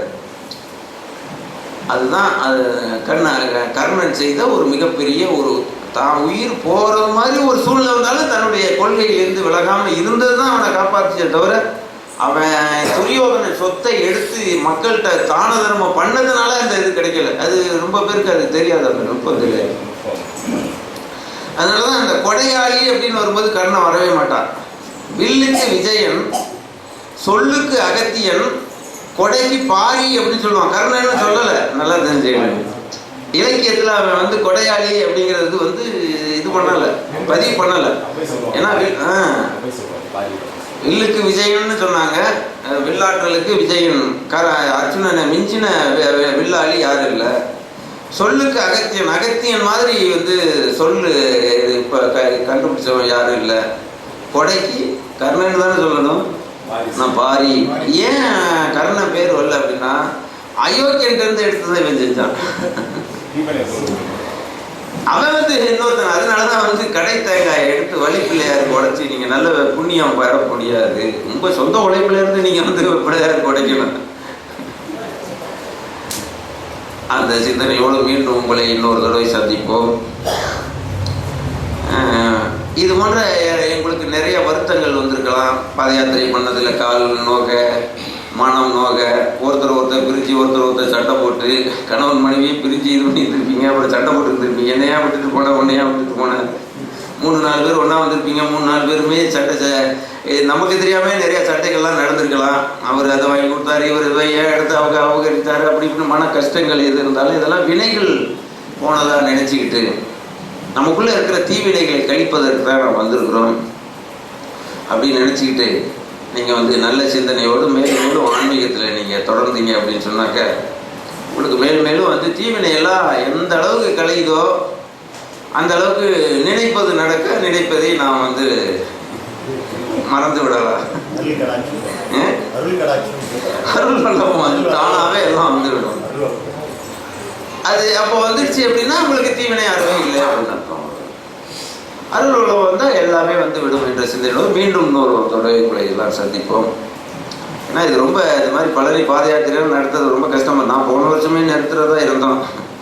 இதுக்கு மேலே இதை வந்து இது பண்ணுறது ரொம்ப கஷ்டம். ஏன்னா வினை ரொம்ப கடுமையாக இருக்குது. இதெல்லாம் வந்து இந்த பழனி பாத யாத்திரை நேரத்தில் வர்றது, இந்த சுத்தம் நம்ம கொஞ்சம் சுத்தமாக இருக்கணும்னு நான் நினைக்கிறேன். அந்த ரோட்டு ஓரமெல்லாம் வந்து ரொம்ப அசிங்கப்படுத்திடுறாங்க. அது மாதிரி இந்த நேரம் இது மாதிரி வேற ஒரு பாத யாத்திரை வேற எங்கேயாவது பண்ணலாமா? அந்த கொஞ்சம் சுத்தமாக வேற இப்படியே பாத யாத்திரை பழனிக்கு வந்தால் தான் பாத யாத்திரைன்னு கிடையாது. ஒரு 3-4 நாள் தொடர்ந்து நடக்கணும். அது கொஞ்சம் பொல்யூஷன் இல்லாமல் கொஞ்சம் கொஞ்சம் அமைதியாக கொஞ்சம் நம்ம ஆன்மீகமாக வர இவ்வளோ கூட்டத்தில் போராடிட்டு அது நமக்கு இந்த வருஷம் வந்தது அது கொஞ்சம் பிடிக்கல நம்மளுக்கு. அதனோடு போராட முடியலை. எங்கே போனாலும் ஏன்னா கொஞ்சம் அந்த இது வந்து ஏன்னா சுத்தம் இல்லை, பஸ்ஸு காரு எல்லாம் இது அது மாதிரி ஏதாவது மலை யாத்திரையாவது கூட இது மாதிரி ஏதாவது கீழேருந்து சதுரகிரி ஒரு 3 நாள் யாத்திரை சதுரகிரிக்கு போகலாம். அந்த மாதிரி கீழே இருந்து ஒரு 3 நாள் நம்ம அங்கேயே 3 நாள் அங்கேயே பாரஸ்ட்டு விட மாட்டேங்கிறாங்க. 3 நாளுக்கு இருக்கக்கூடாது அப்படின்னு. 3 நாள் அப்படிலாம் இது இந்த பாபநாசம் இது இல்லை, அகத்தியர் கீழே இருந்து மேலே வரலையும் ஒரு 3 நாளைக்கு நடக்குது பொல்யூஷன் இல்லாமல். அந்த மாதிரி அடுத்த வருஷம் கொஞ்சம் மாடிஃபிகேஷன் பண்ணுறதா இருக்கும்.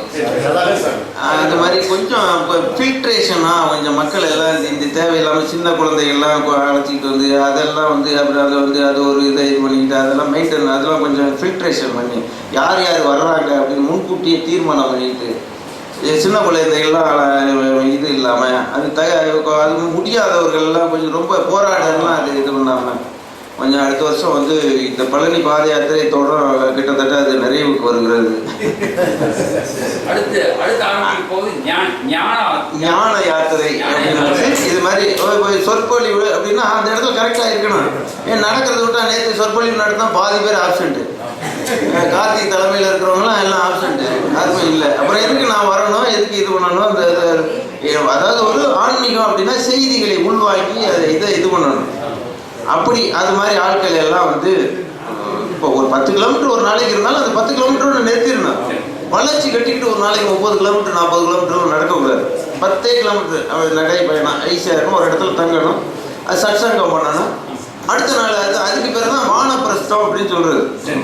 சொன்னீங்களே குடும்பத்தை விட்டு வானப்பிரஸ்தம் ஒரு 4 நாளோ 5 நாளோ 6 நாளோ வெளியில தங்கி இப்படி கலந்துரையாடல் பண்ணி பல டிஸ்கஷன்லாம் பண்ணி அப்படி அதை வந்து அந்த மாதிரி பண்ணணும் அப்படின்னு கேட்டுக்கிட்டு எல்லாருக்கும் வந்து சிபிகே சாப்பாடு ஏற்பாடு பண்ணியிருக்காரு. அது வந்து எல்லாம் இது பண்ணிக்கிட்டு நம்மள்ட்ட அந்த தீட்சை காருக்கு காணிக்கை என்பது இப்போ அந்த அழகரையா அந்த துண்டை விரிச்சிட்டாரு.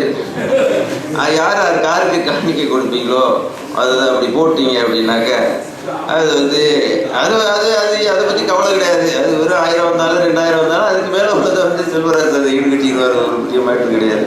அவங்களால இதை